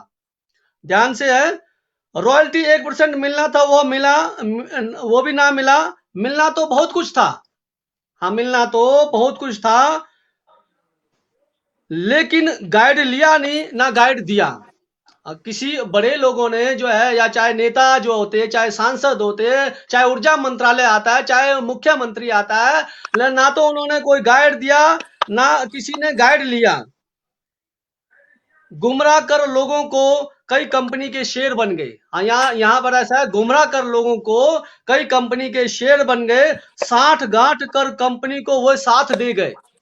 60 गांठ कर कंपनी को वो साथ दे गए। क्या अब कंपनी बिना लड़के हक देगी? क्या अब कंपनी बिना लड़के हक देगी, या फिर हक के लिए जमीन में उतरना होगा, या फिर हक के लिए जमीन में उतरना होगा, या चुनाव होते रहेंगे, पंच प्रधान और नेता सिर्फ लारे लप्पे देते रहेंगे, या चुनाव होते रहेंगे, पंच प्रधान और नेता लारे लप्पे लेते रहेंगे। ये 26-29 साल तो निकल गए, कंपनी बेचकर भी निकल गई। हमें 29 साल तो निकल गए, कंपनी बेचकर भी निकल गई। जिंदल भी कमा कर बेच देगी, कोई भरोसा नहीं है। जिंदल भी कमा कर बेच देगी। 40 साल का प्रोजेक्ट बिल्कुल खाली होकर सरकार के हाथ आएगी। 40 साल का प्रोजेक्ट बिल्कुल खाली होकर सरकार के हाथ आएगी। क्या तब का इंतजार करें हक की लड़ाई के लिए? हाँ, 29 साल तो निकल गए, 1996 में करछमंगतू बना था। तो ये हमारा छोटा सा विषय था। तो क्या ये जो 40 साल बनते तक हम इंतजार करेंगे, या फिर 40 साल तक हम लोग जो है अपना हक हकूक के लिए लाड़ा मीटिंगों में जाकर सिर्फ बोलते ही रहेंगे कि हमारे को रॉयल्टी चाहिए, हमारे को स्कूल में जो है अच्छी सुविधाएं चाहिए, हमारे को स्कूलों में फीस जो है मुक्त होना चाहिए, हॉस्पिटलों में जो है हमारे को पूरी सुविधा मिलनी चाहिए, डॉक्टर होना चाहिए, और हमारे लोगों को रोजगार के लिए क्या हमारे लोगों को रोजगार दिया गया? क्या उन्हें स्थाप में किया गया? क्या ये जो जमीन है, इनकी जो जमीन जो यूज कर रहे हैं, इसको कमर्शियल तो ये लोग बना रहे हैं। जैसे अपना इन्होंने ये जो थिएटर बना रहे हैं, बागीचा उगा रहे हैं, गाय यहीं पाल रहे हैं, धोबी घाट इन्होंने इनका। हमारे वो का कहने का मतलब कंपनी से कोई फायदा नहीं रहा। क्या फिर हमारे जो प्रतिनिधि जो चुने जाते हैं उनको इतना समझ नहीं था कि लोगों को जागरूक करे? वीरेंद्र जी, आप बताएं। सर, इसमें जैसे आपने लैंड के बारे में उठाया, लैंड के बारे में मैं आपको एक चीज बताता हूं कि ये आपका 1982 में ये जो जमीन थी, जो शोल्टू में इन्होंने जो जमीन एक्वायर किया 1982 में इंडस्ट्रियल एरिया को दिया गया। जो इंडस्ट्रियल था, उद्योग विभाग को, इंडस्ट्री को दिया गया, उद्योग विभाग को गई ये जमीन। ठीक है सर, उद्योग विभाग को गई ये जमीन। और ये जो जमीन है आपका जो है 1993 में जैसे ही आपकी ये जेपी ने एक्वायर करना शुरू कर दिया था। ठीक है सर, इसकी जो कॉस्ट हमें मिली उस टाइम, आप बिलीव नहीं करोगे, 46 रुपए में भी लोगों ने अपनी जमीन दी है। 46 रुपए में, ये मेरे पास आंकड़े हैं इसके। ठीक है सर, जमीन। और वही जमीन बाद में जेपी करोड़ों में बेच के जाती है जिंदल को। 9,000 करोड़ में प्रोजेक्ट और जमीन 9,000 करोड़ में बेच के जाती है। और हमारे को जो है 187 और मतलब आपका 46 रुपए भी मिला हुआ है जमीन का मुआवजा। और आज एक पर्पस ऑफ लैंड देखिए सर, वो उन्होंने वहां पर आपका बगीचा बनाया हुआ है, थिएटर बना रहे हैं।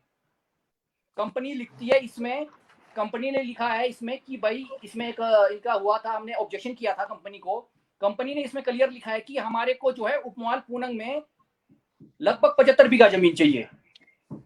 पर जो कंपनी बोलती है कि भाई जो उद्योग विभाग और अन्य सरकारी भूमि मिल रही है हमारे को 31 बीघा, जो हमारे लिए पर्याप्त नहीं है। उनको 75 बीघा चाहिए कंपनी को। ठीक है, मैं एग्री हूं, कंपनी को, जेपी को उस टाइम 75 बीघा जमीन थी, 31 बीघा पूरी नहीं थी। पर अभी कंपनी के पास 140 बीघा 17 बिस्वा, 140.17 शोल्टू के अंदर इतनी जमीन उनके पास है। क्या थिएटर बनाने के वीरेंद्र जी आपसे ही ये सवाल हम जानेंगे, आंसर भी जानेंगे। तो जो हमारे जो किन्नौर के जो विधायक प्रतिनिधि चुने जाते हैं, तो वो क्या कंपनी के जो बहकाव में आते हैं, या फिर उनका कोई कंपनी के साथ साठगांठ होता होगा? सर, कुछ ना कुछ होता होगा। मैं आपको एक सिंपल, एक बड़ी इंटरेस्टिंग बात, शोल्टू के अंदर ये आपका जो रेवेन्यू डिपार्टमेंट है, जो पूरा लेखा जोखा जमीन देखती है, उनकी जो जमीन है वो भी अपने नाम पे नहीं है। उनकी खसरा नंबर आपको मैं बताता हूँ, खसरा नंबर 141, जहां पर ये क्लियर लिखती है, खसरा नंबर 141 जयप्रकाश हाइड्रो प्रोजेक्ट के पट्टे पर है, जिसमें आपका पटवार खाना बनना है, कानगो भवन बनना है, बागवानी विस्तार के लिए अधिकारी का भवन बनना है। सिफारिश की जाती है 141 नंबर खसरा को डिलीट किया जाएगा, बट 141 नंबर खसरा अभी स्कूल बन चुका है जिंदल, जहां पर वो कमाई कर रहे हैं, इनकम सोर्स जनरेट किया हुआ है, खसरा नंबर 141। और जो जहां पर अभी रेवेन्यू वालों का जहाँ कानगो साहब रहते हैं, पटवारी साहब रहते हैं। प्रधान जी मैं एक चीज बताता हूँ आपके लिए, एक अच्छा मुद्दा तो मिला है पकड़ने का। अब कंपनी आपके झांसे में तो आएगी, कहीं आप भी अटैची में तो नहीं बिकोगे? नहीं सर, हमने तो अपनी जो सैलरी थी वो भी स्कूल में दान कर दिया बच्चों के लिए। चलिए ऐसा कुछ नहीं है, लड़ाई हक के लिए सारे लड़ते हैं, लेकिन हमारे पर जो सारा कुछ जो दावेदार है वो ऊर्जा मंत्रालय का है।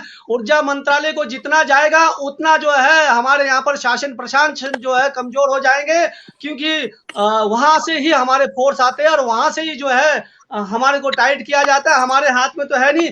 मैं यहाँ पर आदरणीय भगत नेगी से जानना चाहूंगा कि इतनी सारी जमीनें जो है अब जो कंपनी ने एक्वायर्ड किया है, तो अब लड़ाई कैसे लड़ेंगे इसके ऊपर? क्या कंपनी के ऊपर जुर्माना ठोका जाएगा कि इतने सालों से आप लोगों ने कमाई का साधन बनाया है तो उस पर जो है उसका मुआवजा दिया जाए? कैसे आप लोग इस पर काम करेंगे? देखो सर, देखो जो आज तक नहीं हुआ जी तो कोशिश करेंगे हम लोग। जी पता नहीं है, ऐसा तो नहीं है, कंपनी भी थर्ड पार्टी है, लैंड सीलिंग एक्ट इन पर भी लगता जी है कि नहीं? तो लैंड सीलिंग एक्ट इन पर भी तो लगना चाहिए। बगीचे कैसे बन रहे हैं, ये परमानेंट स्ट्रक्चर कैसे बन रहा है? हमें आके मात्र 2-3 महीने हो गए, हमारे प्रतिनिधि चाहे पूर्व में वर्तमान चाहे गांव वाले एक आम ये कानून तो जानते हैं। लैंड सीलिंग एक्ट जब लगा था उस पैरामीटर में ये भी तो फाल करते हैं। ये मुद्दे तो हमारे को सबको मिलकर लड़ना पड़ेगा, बोलना पड़ेगा। मेरा खुद अपने गांव में, चलो कुछ प्राइवेट लैंड था, कुछ गवर्नमेंट लैंड था, उन्हें लीज में उन्होंने कन्वर्ट करके जो भी था, लेकिन उस एक्ट में उस कानून के तहत परमानेंट स्ट्रक्चर कैसे बना दिया इन्होंने? अब क्या इनके लिए लैंड सीलिंग मैं एक चीज और बताना चाहता हूँ वीरेंद्र जी, आदरणीय वीर सिंह जी, ये लड़ाई लड़ते लड़ते क्या हम सामाजिक मुद्दों से भटक तो नहीं जाएंगे बीच में? जैसे हमने हॉस्पिटलों के लिए इनके साथ लड़ना है, स्कूलों के लिए लड़ना है, कहीं कंपनी जो है आपको दो राय में ले जाए तो कैसे आप लोग इन चीजों पर लड़ेंगे? हॉस्पिटल को भी देखना है, स्कूल को भी देखना है, और गाँव वालों के जो सामाजिक मुद्दे भी होंगे।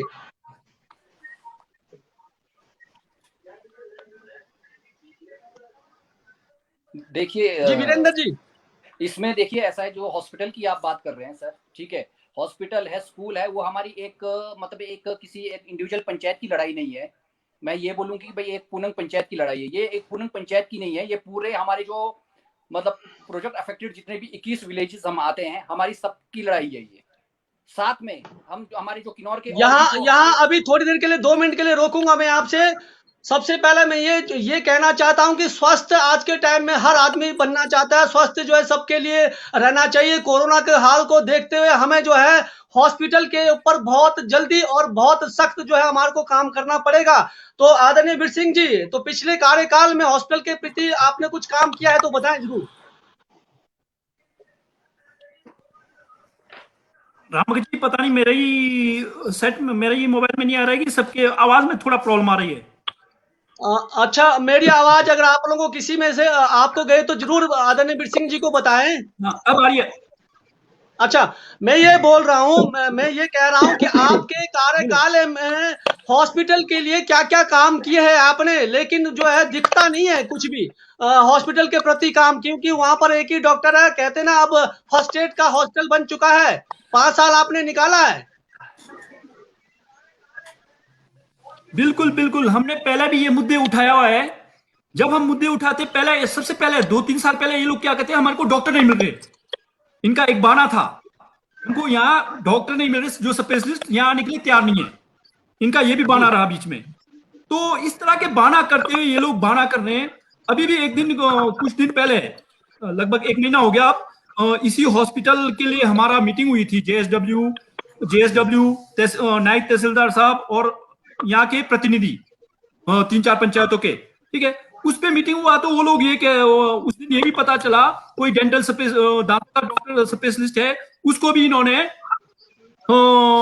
गेस्ट डॉक्टर की तरह बुला रहे हैं कि हफ्ते में 2 दिन बुला रहे हैं, इस तरह का। जबकि यहाँ ये पता चला कि यहाँ डॉक्टर्स यहाँ रिज्यूम्स देके अप्लाई भी किया है कि हमें यहाँ कोई लोकल डॉक्टर है, उन्होंने रिज्यूम्स भी दिए इन्होंने, तो बोलते हैं हमको डॉक्टर नहीं मिले। ये सारा इनका मनगढ़ंत कहानियां हैं। ये जो कॉर्पोरेट जगत होते हैं, कॉर्पोरेट के पर्सन होते हैं, कंपनी वाले, बिल्कुल प्रॉफिट मेकिंग होते हैं ये लोग। इनको ये ट्रेनिंग दिया जाता है कि लोगों को बेवकूफ कैसा बनाया जा रहा है। अभी भी बेवकूफ बनाने में ये एक्सपर्ट होते हैं।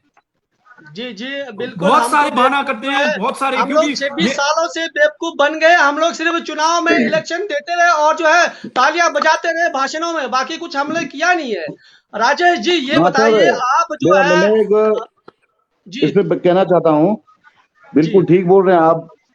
इसमें क्या है, देखो हमारा एम्प्लॉयमेंट जो इशू है, इस इशू को भी रिजॉल्व करने में हम लोग, देखो अब कोई भी प्रोजेक्ट जब अप्रूव होता है उसमें आपका स्कूल्स हॉस्पिटल से प्रायोरिटी में आपके बनने चाहिए, इसलिए आपका प्रोजेक्ट अप्रूव हुआ।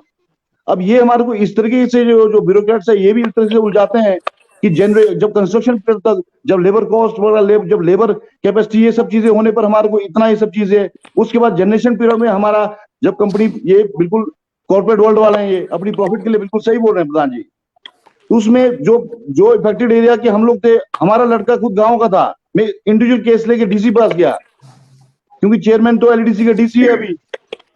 तो मैंने कहा जी मेरा लड़का मेरे गांव का इफेक्टेड एरिया का लड़का रिज्यूम दे चुका है, डेंटल डॉक्टर, जो डॉक्टर इन्होंने लाया उससे सीनियर डॉक्टर है वो। तो हमारे बच्चे इस पैरामीटर में जब रिज्यूम में पूरा आपके गाइडलाइन से पूरे फिट हो, तो हमारे लड़कों को एम्प्लॉयमेंट क्यों नहीं मिल रहा है? तो प्रोजेक्ट अप्रूव कराने का फायदा क्या है जब हमारे लड़कों को एम्प्लॉयमेंट ही नहीं मिल रहा है? जबकि कंस्ट्रक्शन के टाइम में उसमें लिखा 70 to 80% हिमाचल वालों को दिया जाएगा नौकरी। तो वो सब कहां जा रहे हैं? ये मुद्दे तो सब उठा ही नहीं रहा कोई।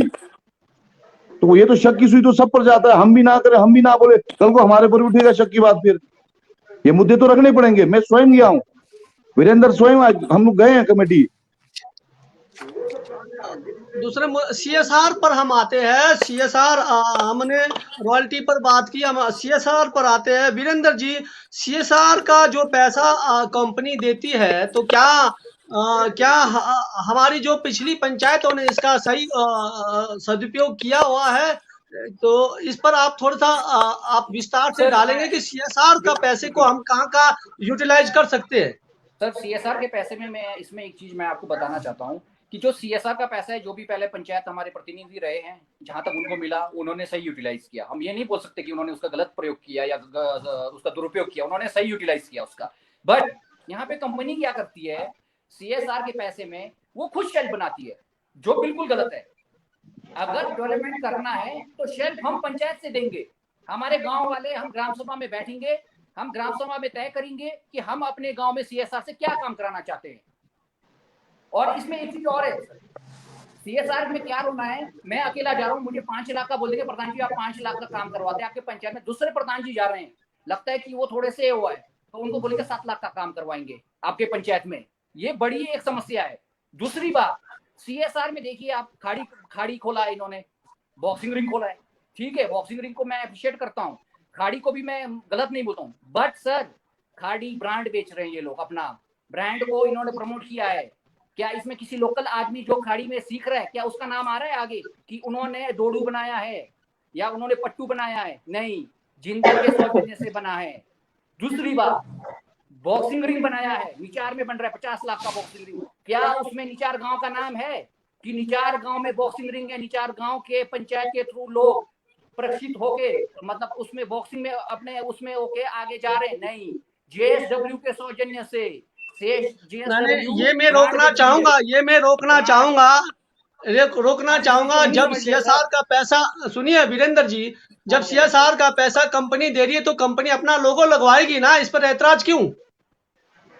फिर पंचायत का क्या रोल रह गया सर इसमें? फिर पंचायत क्या इनके हम मतलब पंचायत को तो रोजगार निकालना है, पंचायत को तो रोजगार निकालना है ना, लोगो तो शायद कंपनी लगा सकती है, लोगो लगा सकते सर, ब्रांड नहीं बेच सकते आप। हाँ ये बात अलग है। तो हम यहाँ आदरणीय वीरेंद्र जी से राजेश जी से जानना चाहेंगे, सीएसआर का जो जैसे कहा कि इस पर आप सहमति है कि पंचायत को अपनी ओर से करना चाहिए, कंपनी को नहीं? राजेश जी। रामभगत जी, अभी जैसे वीरेंद्र जी ने कहा ना कि सीएसआर का जो है ये कंपनी क्या है, मनमानी तरीके से अपने खुद छल पे बना रही है, उसमें मैं सहमत नहीं हूँ। कहीं ना कहीं जो सेल्फ बनता है आपका सीएसआर को लेकर, कहीं ना कहीं एक कोई पंचायत में, चाहे ग्राम सभा के माध्यम से हो, चाहे पंचायत मीटिंग के माध्यम से हो, वहां से बन के जाना चाहिए। हमें ये निर्णय लेने का अधिकार है कि मुझे सीएसआर का कहाँ पैसा लगाना है। तो मुझे तो ये अधिकार होना चाहिए, मैं कंपनी को बोलूँ कि मुझे सीएसआर का पैसा आप वहां लगाओ। उस बात में मैं लेके सहमति जरूर दूंगा। लेकिन ये कि अगर कंपनी वाले बोले कि मैं आपको 7 लाख सीएसआर का पैसा इस काम के लिए डाल रहा हूँ, तो वो कहीं ना कहीं गलत है मेरे नजरिए से। राजेश सर मान लेते हैं मैं कंपनी से हूं आपसे, आप अगर सीएसआर का पैसे लगवाना चाहे तो सबसे पहले कहाँ लगवाएंगे आप? सर अगर मैं अभी अभी की सोचूं तो अभी हमारा जो ये ऋषिकेश में एक स्लाइडिंग पॉइंट है, तो मैं मेरा जो पहला प्रेफरेंस है, मेरे को उसी एरिया को लेकर रहेगा कि आप उस एरिया को आप सेव करिए पहले तो। बाकी जी उसके बाद बाकी उसका जो भी हमारे ग्राम सभा में चर्चा होगी, चाहे पंचायत मीटिंग में चर्चा होगी, मैं उसको लेके आगे चलूंगा। मैंने एक चीज देखा है सारे प्रतिनिधियों से, मैं ये कोशिश और बताना चाहूंगा पूरे किन्नौर को, जो सीएसआर का पैसा जनता का पैसा है, लेकिन जनता का उपयोग जो है सामाजिक चीजों पर होना चाहिए और जो जरूरत की चीजों पर होना चाहिए। लेकिन यहाँ पर हमने ये देखा है कि मंदिरों में मठों में ज्यादा उपयोग करते हैं, क्या ये जायज है? राजेश जी आप बताएं।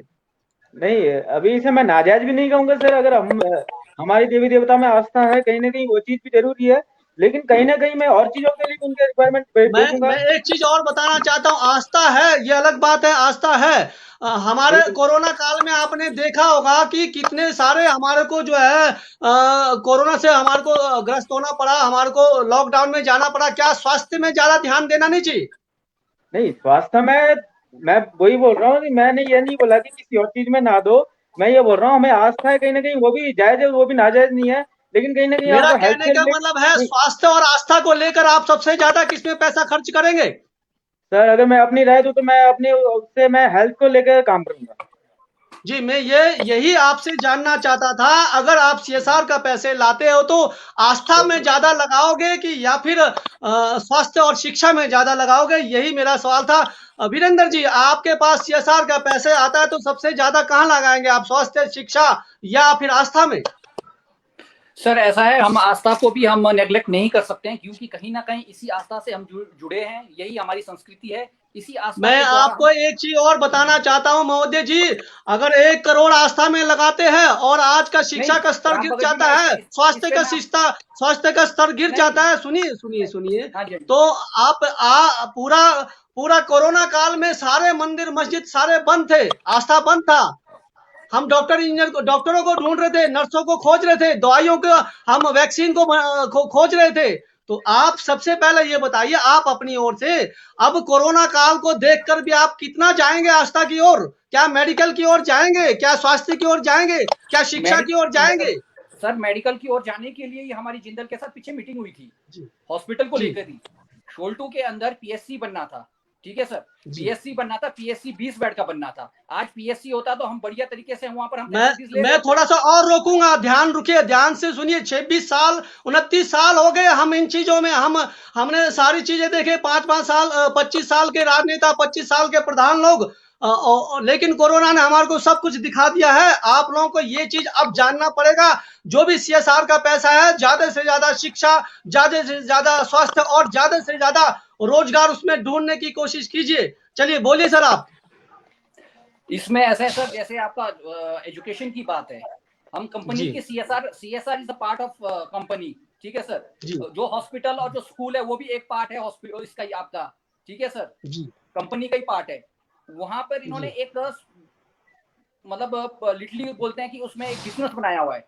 आप हॉस्पिटल में चले जाओ, कुछ ऐसे टेस्ट है जो जीरो मतलब आपका फ्री ऑफ कॉस्ट होता था, आज उसकी कॉस्टिंग 500 रुपए है।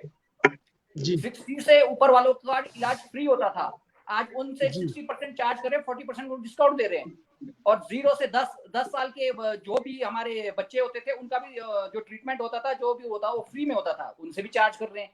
रही बात स्कूल की, स्कूल में फीस जेपी 100 रुपए में, 100 रुपए फीस में मिनिमम उसमें बच्चे पढ़ाते थे और इतने अच्छे बच्चे निकले हैं 100 रुपए में। आज वही फीस 1200 रुपए है। ये चीज हमें हर चीज देखना पड़ेगा। अगर हम सीएसआर से सोचते हैं, हम हेल्थ में भी डालेंगे, हम एजुकेशन में भी डालेंगे, तो फिर जिंदल ने जो ये स्कूल और हॉस्पिटल खोला इसको गवर्नमेंट के हवाले करें, या हम पंचायत को बोल दे कि जी हमारे से चलाया नहीं जा रहा है, आप लोग देख लो, हम आगे बात कर लेंगे हायर अथॉरिटीज से। जी जी वीर सिंह सर, आप कुछ कहना चाहते थे, आप बताएं। जी बोलिए। रामक जी, सबसे पहले तो सीएसआर का जो पैसे है उसका थोड़ा मैं करेक्शन करूं जो आप कह रहे जी हैं। जी जहां तक बिल्कुल। मंदिरों में लगाया गया है पैसे, वो सीएसआर से कम लगाया गया, लाडा से लगाया हमने। जी सीएसआर से मुझे नहीं लगता कि आज तक हाँ, नहीं लगा। ज्यादा मंदिरों में लगा है। ये करेक्शन जी होना चाहिए। जी ये जी चीजें सबको सार्वजनिक रूप से पता होना चाहिए। जो मंदिरों में लगा वो लाडा के पैसे लगे हैं। जी चलिए, मैं तो हाँ, और कोरोना काल इसमें को क्या है, देखते हुए, मैं वीर सिंह सर जी, मैं कोरोना काल को नहीं नहीं, देखते हाँ, हुए फिर भी सबसे ना ये आपको पता अपील होना कर रहा चाहिए हूँ। सीएसआर का पैसे ज्यादा वीर सिंह सर जी, कोरोना काल को देखते हुए नहीं। मैं सबसे यही वो अपील ठीक कर है, रहा ठीक हूँ है। कि ज्यादा से ज्यादा जो है उच्चतम क्वालिटी का हॉस्टल बनाने के लिए सोचे। मेरा यही अपील रहेगा। अगर आगे भी बिल्कुल। लाड़ा का पैसे उपयोग करते हैं। हाँ, चलिए राजेश सर, आप कुछ कहना चाहते हो? अच्छा, रामभगत जी, हॉस्पिटल को लेके मैं थोड़ा सा एक आपको बता दूं। ये जो पिछली पंचायत नवंबर 2020 को सीएम को एक लेटर गया यहाँ से, 4 पंचायत से, मीरू, जुला, उरनी, चगांव से, कि यहाँ पे स्वास्थ्य सुविधा नहीं मिल पा रहा है। तो उसकी छानबीन के लिए लगभग 10 फरवरी 2021 यहाँ पे एक मीटिंग थी हमारी रेस्ट हाउस में, 6 पंचायतों को लेकर। तो वहां पे कंपनी प्रबंधन की ओर से भी आए थे कर्नल जसविंदर सिंह। तो वहां पे हमने 4 मुद्दों पे बात किया कि हमें 8 विशेषज्ञ डॉक्टर चाहिए। आप जो आज दूसरा मुद्दा था कि जो आजकल आप चार्जेस ले रहे हो उसको कहीं ना कहीं कम करिए, उस पे आप काम करिए। और तीसरा मुद्दा था कि हमारे को जो एम्बुलेंस सेवा 24x7 चाहिए। और लास्ट में हमने बोला था कि जो भी हमारे इफेक्टेड एरिया में वहाँ पे कैंप लगना चाहिए। तो इन्होंने इसके लिए एक अगला मीटिंग हमारे को 20 अप्रैल का दिया है। अब इन चीजों में उन्होंने 20 तारीख को हमने एक मीटिंग रखनी है उनके साथ, तो उन्होंने कितना इस पे वर्कआउट किया है वो हम आगे आपसे फिर बाद में आप चर्चा करेंगे। लेकिन हम कहीं ना कहीं अभी हम काम कर रहे हैं। अभी हमने एक पहल तो किया है, देखते हैं अब हमें कितनी कामयाबी मिलती है, वो आगे का विषय है। मैं एक चीज आपको बताना चाहता हूँ। अब जमाना बहुत हाईटेक हो गया है। प्रधान जितने भी यहाँ जुड़े हैं, मैं एक चीज बताता हूँ, अपने ग्राम पंचायत पंचायत एरिया का जो है पेज बनाए, उसमें अपडेट करें जो भी आप लोगों के काम होते हैं। बिल्कुल उससे नहीं, ये लोगों बनाए, चीज को हम समझ करते हैं, मिलेगा और लोगों की राय आप लोगों को मिलती रहेगी। पेज बनाए ये सर, चीज पेज बनाए। हम कर रहे हैं। मैं एक चीज बोल रहा हूँ, अगर पेज से रहेंगे तो लोगों को बोलने की जरूरत नहीं पड़ेगी, ऑटोमेटिक ही पेज अपडेट रहता है। जैसे आप देखते होंगे कि एमसिन का शाम को प्रोग्राम आना तो नोटिफिकेशन आता है। अगर आपका कोई प्रोग्राम कंपनी के साथ चल रहा है तो आप उसको जो है साझा करें पब्लिक में। इससे एक बेहतर कम्युनिकेशन बनेगा, लोग जानेंगे हमारा जो नए प्रतिनिधि जो है काम कर रहे हैं। नहीं तो आप लोग भी पिछली सरकारों की तरह, पिछली प्रधानों की तरह गालियां सुनते रहेंगे आगे आने वाले भविष्य में। हाईटेक नहीं हाईटेक टेक्नोलॉजी का उपयोग करें आप लोग। नहीं रामभगत जी, ऐसे नहीं है। हमने हर वार्ड मेंबर को बोला कि आप सोशल मीडिया से सभी लोगों को जोड़े, अपने अपने एटलीस्ट अपने अपने वार्डों में एटलीस्ट एक ग्रुप बना के वहां पे जो भी हम कर रहे हैं, जो भी हम करना चाह रहे हैं उसके बारे में आप चर्चा करिए। आप उसमें व्हाट्सएप के माध्यम से हम जोड़ रहे हैं, वो हम कर रहे हैं। मैं एक चीज और बताना चाहता हूँ। जो पेज होता है, पेज पूरा जो है पूरा किन्नौर देखता है। पेज बनाइए बहुत बेहतरीन, और उसमें आपका अपडेट करिए डेली। आप किसी एसडीएम से मिलते हैं तो आप उसको ढालिए, डीसी से मिलते हैं तो ढालिए, किस विषय पर डाल रहे हो उसको ढालिए। इससे लोगों को समझाने में आपको दिक्कतें नहीं आएगी। ठीक है। जी चलिए, हमारा अंतिम पड़ाव की ओर जा चुके हैं हम। हमारे बीच में वीरेंद्र जी, आपके पास कोई और चीज रहा है तो जरूर बताएं। रामबाबू जी, एक हमारा मुद्दा रह गया। जो आपका हमारे जो यहाँ पर मजदूर भाई लोग हैं, जो भी हमारे मजदूर, रोजगार, चाहे हमारे इंजीनियर, जो हमारा इसका रोजगार वाला जो विषय में था, इसमें मैं आपको एक चीज बताना चाहता हूँ। जो हमारे जो इसका जो था, इसमें एक था 2000 आपका जो कंपनी में जितने भी हमारे एम्प्लॉयज है, सबसे पहले तो इनको क्या करके जबरदस्ती वीआरएस दिया जा रहा है। उसमें हमारे एक इंजीनियर थे, शायद उनको हार्ट अटैक भी हुआ था।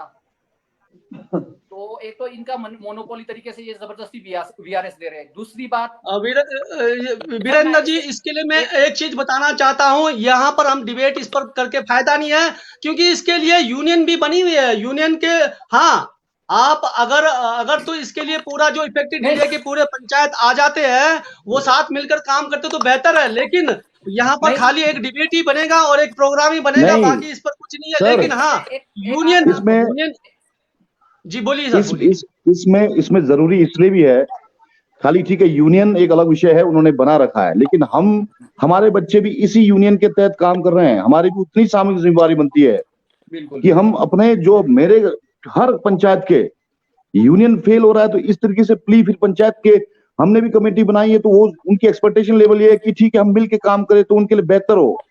इसमें आपका जो रोजगार कार्यालय से भी पूछा जाए और इसमें जो आपका लेबर ऑफिसर से भी पूछा जाए, ये हाँ, अब जरूरी आ है। गई बात है सर। मैं एक चीज बताता हूँ, यहाँ सारी कमजोरी है लेबर ऑफिसर की। यहाँ हाँ जी, पर है जो हमारे किन्नौर के मुख्यालय में बैठा रहता है, उस लेबर ऑफिसर की कमजोरियां है। आप अगर पंचायत से, आप अगर कंपनी से ना पूछकर डायरेक्ट अगर लेबर ऑफिसर से कार्रवाई करेंगे, इनसे पूछताछ करेंगे तो आसानी इन रहेगी इन और कंपनी आपको इन्हीं आसानी सर तरीके से देखिए बताएगी कि क्यों देखिए निकाला जा रहा है। बहुत बहुत बड़ा बहुत अच्छा विषय है।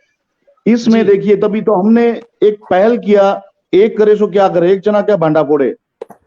इसलिए हमने ये सब इन मुद्दों पर चर्चा करने के लिए अपने एक प्लानिंग बनाया। उस प्लानिंग में 20 तारीख की मीटिंग के बाद ये सब इशू को रिजॉल्व करके हम, जहां तक आप पेज की बात करें, बहुत बड़ा आपने बहुत बढ़िया बात किया कि पता तो चले आम जनमानस को कि हमारे प्रतिनिधि क्या काम कर रहे हैं। ये हम अपडेट करने की कोशिश करेंगे और जरूर बहुत जल्द करेंगे इसको हम, और ये बहुत जी जरूरी है। वीरेंद्र दूसरा, जी, बहुत आपने जो रोजगार का, एक चीज बताता हूँ, रोजगार का जो आपने बताया, इस पर बहुत बेहतरीन आपका ये, मैं थोड़ा अपना एक्सपीरियंस शेयर करना चाहता हूँ। कंपनी कहती है कि अब हमारे पास जो, वैसे तो एमआईओ के अनुसार जो है कंपनी को रोजगार देना चाहिए, लेकिन यहाँ अब आता है कि कंपनी के पास जो अब काम नहीं है, कंपनी के पास जो है सारी मशीनरी से काम हो रहा है, लेकिन यहाँ पर जो है हमारे को जो है किन्नौर के जो मुख्यालय में बैठे हैं लेबर ऑफिसर, लेबर इंस्पेक्टर, उनसे इस चीजों को निकालना पड़ेगा, उनकी जो है उनके अंदर के जो दिल को खोलना पड़ेगा, तो ही जो है हम जो है इस पर अगला जो है हमारा परिचर्चा हो सकता है। खाली कंपनी के साथ जो आप कुछ नहीं कर पाएंगे, कंपनी आपके साथ कुछ नहीं, जब इतनी बड़ी यूनियन को वो नहीं कर पा रहे हैं, तो आप क्या कर पाएंगे सर? बोलिए वीरेंद्र जी। सर जनता जो होती है ना, जनता में बहुत पावर रहता है, जनता बहुत आगे जाती है। अगर जनता ने जब ठान लिया ना, जी जब आप एक हम मैं रोकता हूँ। जनता को ठानते ठानते 26 साल 29 साल हो गए। अब कौन, अब कैसे ठानेंगे? मुझे समझ नहीं लगा। कंपनी सर, बिक चुकी है, जीएसडब्ल्यू आ गई है, जीएसडब्ल्यू भी जाएगी, सरकार के हाथ में आएगी। सर देखिए इसमें मैं बोलना चाहता हूं, एक मिनट प्रधान जी। देखिए हम जो कॉम्पिटेंट अथॉरिटी है इन विषय पे, जो कॉम्पिटेंट अथॉरिटी है, लेबर ऑफिसर है, चाहे डिप्टी कमिश्नर ऑफ किन्नौर है, इन मुद्दों पर हम उनसे जरूर पूछेंगे। रिक्रूटमेंट जी पॉलिसी पर, जी, चाहे ये वीआरएस एक पर, सवाल आपने बिल्कुल बेहतरीन उठाया। जी जी ये कॉम्पिटेंट अथॉरिटी है, इनके पास हर रिक्रूटमेंट का लिस्टिंग जाता है और एमओयू साइन में कितना % एम्प्लॉयमेंट देना है, एम्प्लॉयमेंट की लिस्ट भी इनको जाती होगी। जहां तक हेल्थ का मामला आप बता रहे थे, हॉस्पिटल का, हॉस्पिटल में भी कितने स्टाफ का जाना, स्टाफ रखना है हर साल, उस स्टाफ का एनुअल रिपोर्ट तो जाता होगा। तो यहाँ ये कहाँ कंप्लायंस हो रहा है कि भाई इसमें 8 डॉक्टर रखने थे, तो एनुअल रिपोर्ट तो हमारे हायर अथॉरिटी को भी तो पता होगा ना, तो रिपोर्ट तो देते होंगे ये। उसी तरह लेबर ऑफिसर को भी देते होंगे कितना रिक्रूटमेंट आ रहा है, कहां से रिक्रूटमेंट आउट ऑफ डिस्ट्रिक्ट है, आउट ऑफ स्टेट है। तो इन सब मुद्दों पर हम चर्चा करेंगे और नेक्स्ट अब कभी ऐसा अच्छा विषय आपको चर्चा करेंगे तो उससे ज्यादा हम मजबूत तरीके से आपको बता पाएंगे। हम आपको बुलाएंगे, क्योंकि हम आपसे ये जो सवाल है रोजगार, इन पर क्या काम किया ये पूछेंगे, रॉयल्टी पर क्या काम किया है ये भी जरूर पूछेंगे। और जो अब आती है सर, ये जो आप लोगों का जो जमीन बोल रहे हैं ना कि जमीन, चलिए बोलिए। एक मैं थोड़ा सा, मैं अपने जो मजदूर है भाई लोगों का, उनका मैं आपको एक आंकड़ा थोड़ा सा मैं साझा करना चाहता हूँ आपसे पेज के माध्यम से कम आप एक चीज देखिए, 15-20 सालों से जो हमारे मजदूर भाई लोग थे वो ठेका प्रथा में काम कर रहे थे, 15 से 20 वर्षों तक। 2012 में इन्होंने संघर्ष किया, तब जाके 365 को रेगुलर किया गया, नियमित किया गया।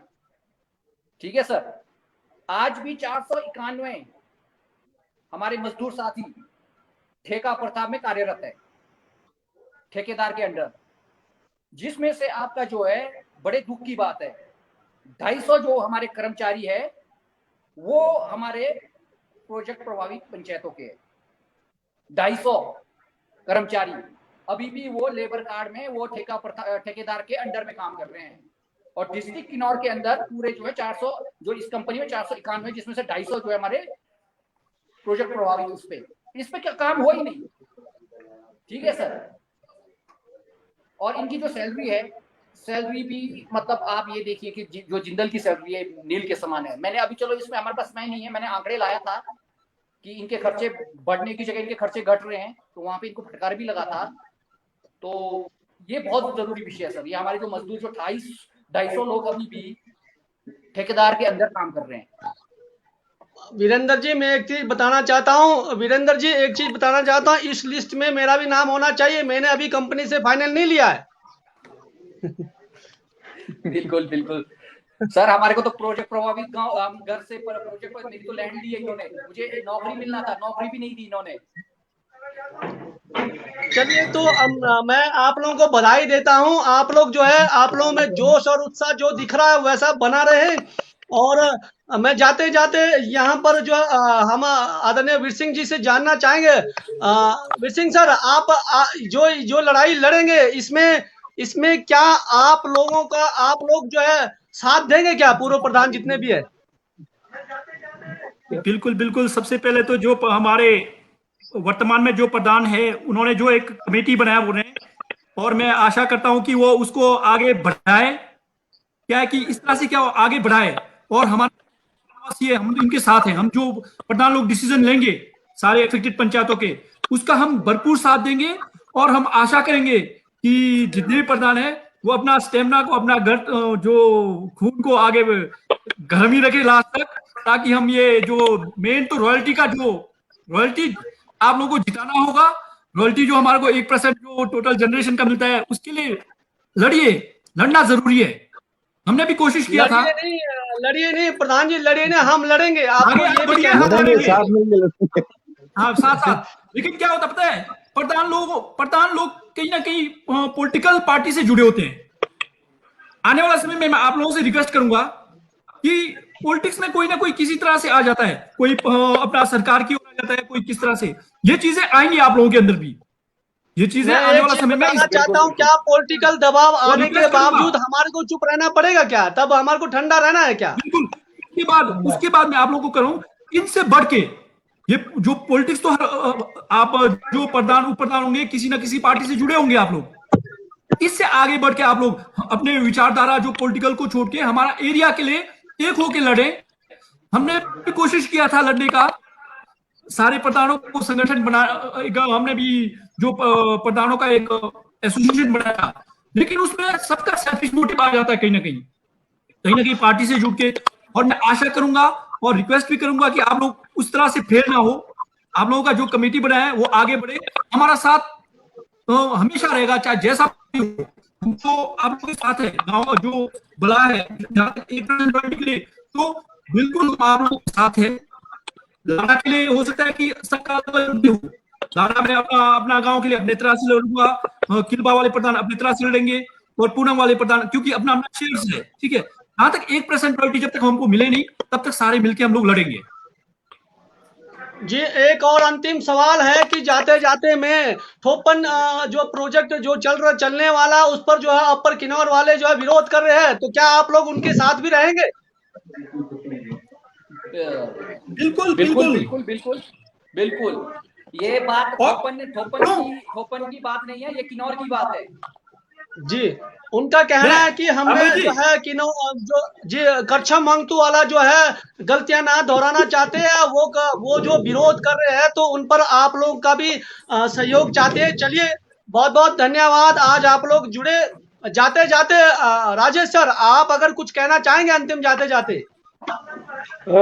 मैं ये कहना चाहूंगा, बस जो हमारी एक कमेटी है उसको एक स्ट्रांग बनाना है और उसके लिए काम करना है। बाकी लड़ाई हम लड़ेंगे। हमें ये नहीं कि हम पिछले लोगों को बोले, जो भी हमारे पिछले प्रतिनिधि है, वीर सिंह जी है, चाहे उनसे भी हमें, उनके साथ भी हमें लेना, उनको भी साथ में लेकर लड़ाई लड़ना है।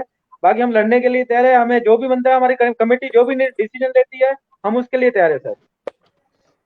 जी धन्यवाद। आप जाते जाते कुछ, हमारे जो एमसिन पेज में बहुत सारे दर्शक जुड़े थे, और एमसिन पेज के लिए कुछ कहना चाहेंगे राजेश सर? एमसीएन पेज के लिए मैं सबसे पहले तो आपको बधाई दूंगा कि आपने जो ये एक मुहिम छेड़ा हुआ है, काफी अच्छा है।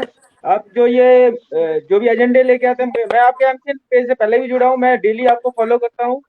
तो ये आपने जो सोशल मीडिया को एक स्ट्रांग बना रहे हैं, ये आपके लिए बधाई के पात्र है आप। इसके लिए आपका बहुत बहुत धन्यवाद और आप बहुत जी अच्छा काम कर रहे हैं। मैं एक चीज और ये जानना चाहता हूँ, भविष्य में और भी बहुत सारी परिचर्चा करनी पड़ सकती है, तो क्या आप अपना समय निकालेंगे हमारे जो है किन्नौर के लिए? बिल्कुल सर, मैं हमेशा तैयार रहूंगा। जब भी मुझे समय मिलेगा, आप जब भी हमें न्योता देंगे, हम जरूर आएंगे। जरूर आप जो भी विषय लेके आएंगे उस पर चर्चा जरूर करेंगे। जी धन्यवाद। अगला विषय तो हमारा आपका देखेंगे, हम बोलेंगे। वीरेंद्र जी, आप जाते जाते जो हमारे दर्शक जुड़े थे और एमसीएन पेज के लिए कुछ कहना चाहेंगे आप? बिल्कुल बिल्कुल सर, मैं सबसे पहले तो मैं जितने भी एमसीएन पेज पे हमारे को इस टाइम लाइव देख रहे हैं या हमारे को फॉलो, मैं उन सबका धन्यवाद करना चाहता हूं कि उन्होंने भी अपना कीमती समय को देते हुए हमारे इस शो को देखा। और ये जो एमसीएन आपने जो ये एक मुहिम छेड़ा हुआ है, लाइव आप जो ला रहे, इससे एक क्या है कि ये समाज में लोगों तक हमारी बातें पहुंच रही है और कहीं ना कहीं लोगों को भी कहीं ना कहीं इससे कुछ ना कुछ, मतलब आप लाइव डिबेट करें, कुछ ना कुछ मिल रहा है उनको सीखने के लिए। तो ये बहुत जी काबिले तारीफ है और ये बहुत अप्रिशिएट लाइक है सर। तो जी ये तो आप बहुत बधाई के पात्र हो। प्लस जो यहाँ हमारे दर्शक देख रहे हैं, कहीं ना कहीं उनको भी इससे जुड़े रहना चाहिए। जैसे हम शाम को आपका प्रोग्राम देखते ही हैं, लाइव देखते ही हैं, वहाँ पे भी हमें जी कुछ ना कुछ सीखने को मिलता है। जी, हम भी आप लोगों से 5 साल तक सीखते रहेंगे। आप लोगों के बीच में ही हम सीख रहे हैं और हम जो सीख कर जो है जो जनता तक आपकी बातों को पहुंचा एक रहे हैं। बात तो जी बोलिए। एक बात, अगर हम पंचायत प्रतिनिधि बने हैं तो हमें बीजेपी ने भी बनाया है, हमें कांग्रेस ने भी बनाया है, हमें आम आदमी पार्टी ने भी बनाया, हमें सब ने मिलकर बनाया है। इसलिए हम किसी जी पार्टी से नहीं आते हैं, हम एक गांव के प्रतिनिधि है और हमारे लिए ना कोई व्यक्ति विशेष ना कोई पार्टी मायने रखता है। हमारे लिए सारे लोग एक समान है और हम यहाँ की जनता के लिए और यहाँ के हमारे अपने स्पेशली अपने गाँव के लोगों के लिए, अब अपने हक के लिए, और जो हमारी कमेटी गठित हुई है हम इसके लिए लड़ेंगे। चाहे कोई भी पार्टी हमारे को प्रेशर करे, हम किसी की सुनने वाले नहीं है। जी जी बहुत बहुत धन्यवाद। पर्यावरण पर भी विशेष ध्यान दें आप लोग। सर शंकर भगत जी, आप एमसीएन के दर्शकों के लिए और एमसीएन पेज के लिए कुछ कहना चाहेंगे? सबसे पहले तो आपको मैं मुबारकबाद देता हूं। आपने इतने बर्निंग इश्यूज को आज सोशल मीडिया के माध्यम से आपने जोड़ना और हमें जुड़ने का मौका दिया, रूबरू होने का मौका दिया। मैं आशा रखता हूं आगे भी इस तरीके से लाइव प्रोग्राम चले, हम अपने विचारों को अपने पब्लिक तक, पूरे 21 पंचायतों तक अपना विचार पहुंचाए, अपने कार्यकलाप को बताएं। और जहां तक आपका चैनल का सवाल है, मैं पहली बार जुड़ा हूं इस परिचर्चा में और मैं आशा रखता हूं आगे आने वाले समय में आप ऐसे कई विषयों पर काम करेंगे और हम अपना पूरा योगदान आपको देंगे इसमें और जी साझा करेंगे अपना विचार।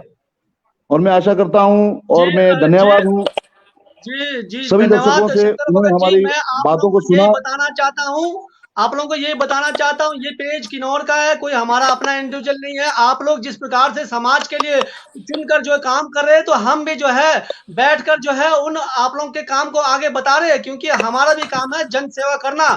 अगर हम अगर जिस मिट्टी का खा रहे हैं, जिस मिट्टी में हम पानी पी रहे हैं, जिस मिट्टी में जी रहे हैं, तो हमारा भी फर्ज बनता है कुछ योगदान आप लोगों के साथ दे। चलिए मैं बिल्कुल सर, यहाँ ऐसे आदरणीय वीर सिंह जी। जी आप आने वाले समय में ऐसे हेल्दी डिस्कशंस किन्नौर के भलाई के लिए करते रहें और हम आपके साथ पूरे सहयोग करने के तैयार हैं। और मैं आज सभी दर्शकों और आपका मैं हार्दिक स्वागत और अभिनंदन करता हूं। धन्यवाद सर। आदरणीय वीर सिंह जी, हमारे पेज के लिए, हमारे दर्शकों के लिए और जो चुने हुए प्रतिनिधियों के लिए क्या कहना चाहेंगे? सबसे पहले तो हम आपके धन्यवादी हैं कि आपने एक नया इनोवेटिव आइडिया को यहाँ ला दिया जी किन्नौर में। सबसे पहले जी फर्स्ट इस तरह का प्रोग्राम ला दिया है, चाहे जो भी हो, बर्निंग इश्यूज तो आप उठाते रहे। हम ये आशा करेंगे कि जी आप इस तरह तो है ही, और भी इश्यूज जो बर्निंग इश्यूज है इसको उठाते रहे, चाहे पर्यावरण से हो चाहे एनवायरमेंट से हो।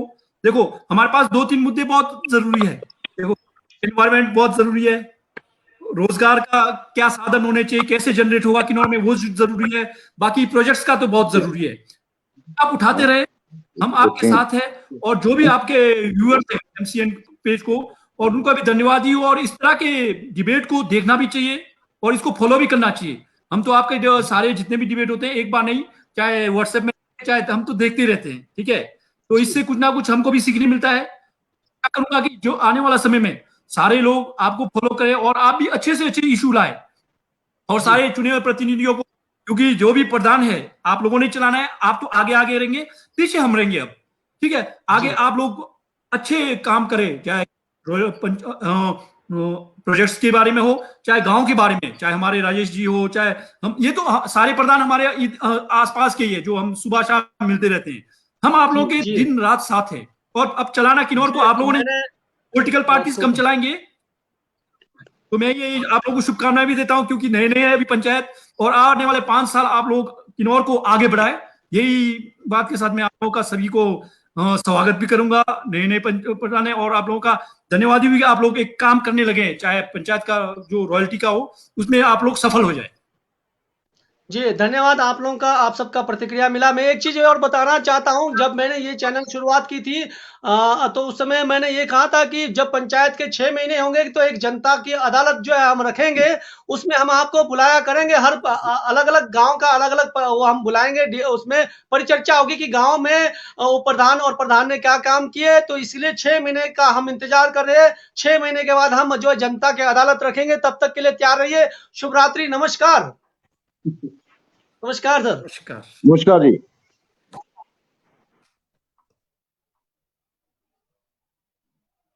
हमारे साथ जुड़े थे आज हमारे अतिथिगण जितने भी जुड़े थे, उन सबका यही निष्कर्ष निकला कि हम एक होकर लड़ेंगे तो बेहतर रहेगा। चलिए, ये देखते हैं, 26 साल तो हो चुके हैं। अब मिलते हैं हम मंगलवार के एपिसोड में, जो हरियाली और खुशहाली के एपिसोड में। आज का जो समय आप लोगों ने निकाला एमसीएन पेज के साथ, आप लोगों का बहुत बहुत धन्यवाद। नमस्कार, जय हिंद, जय किन्नौर।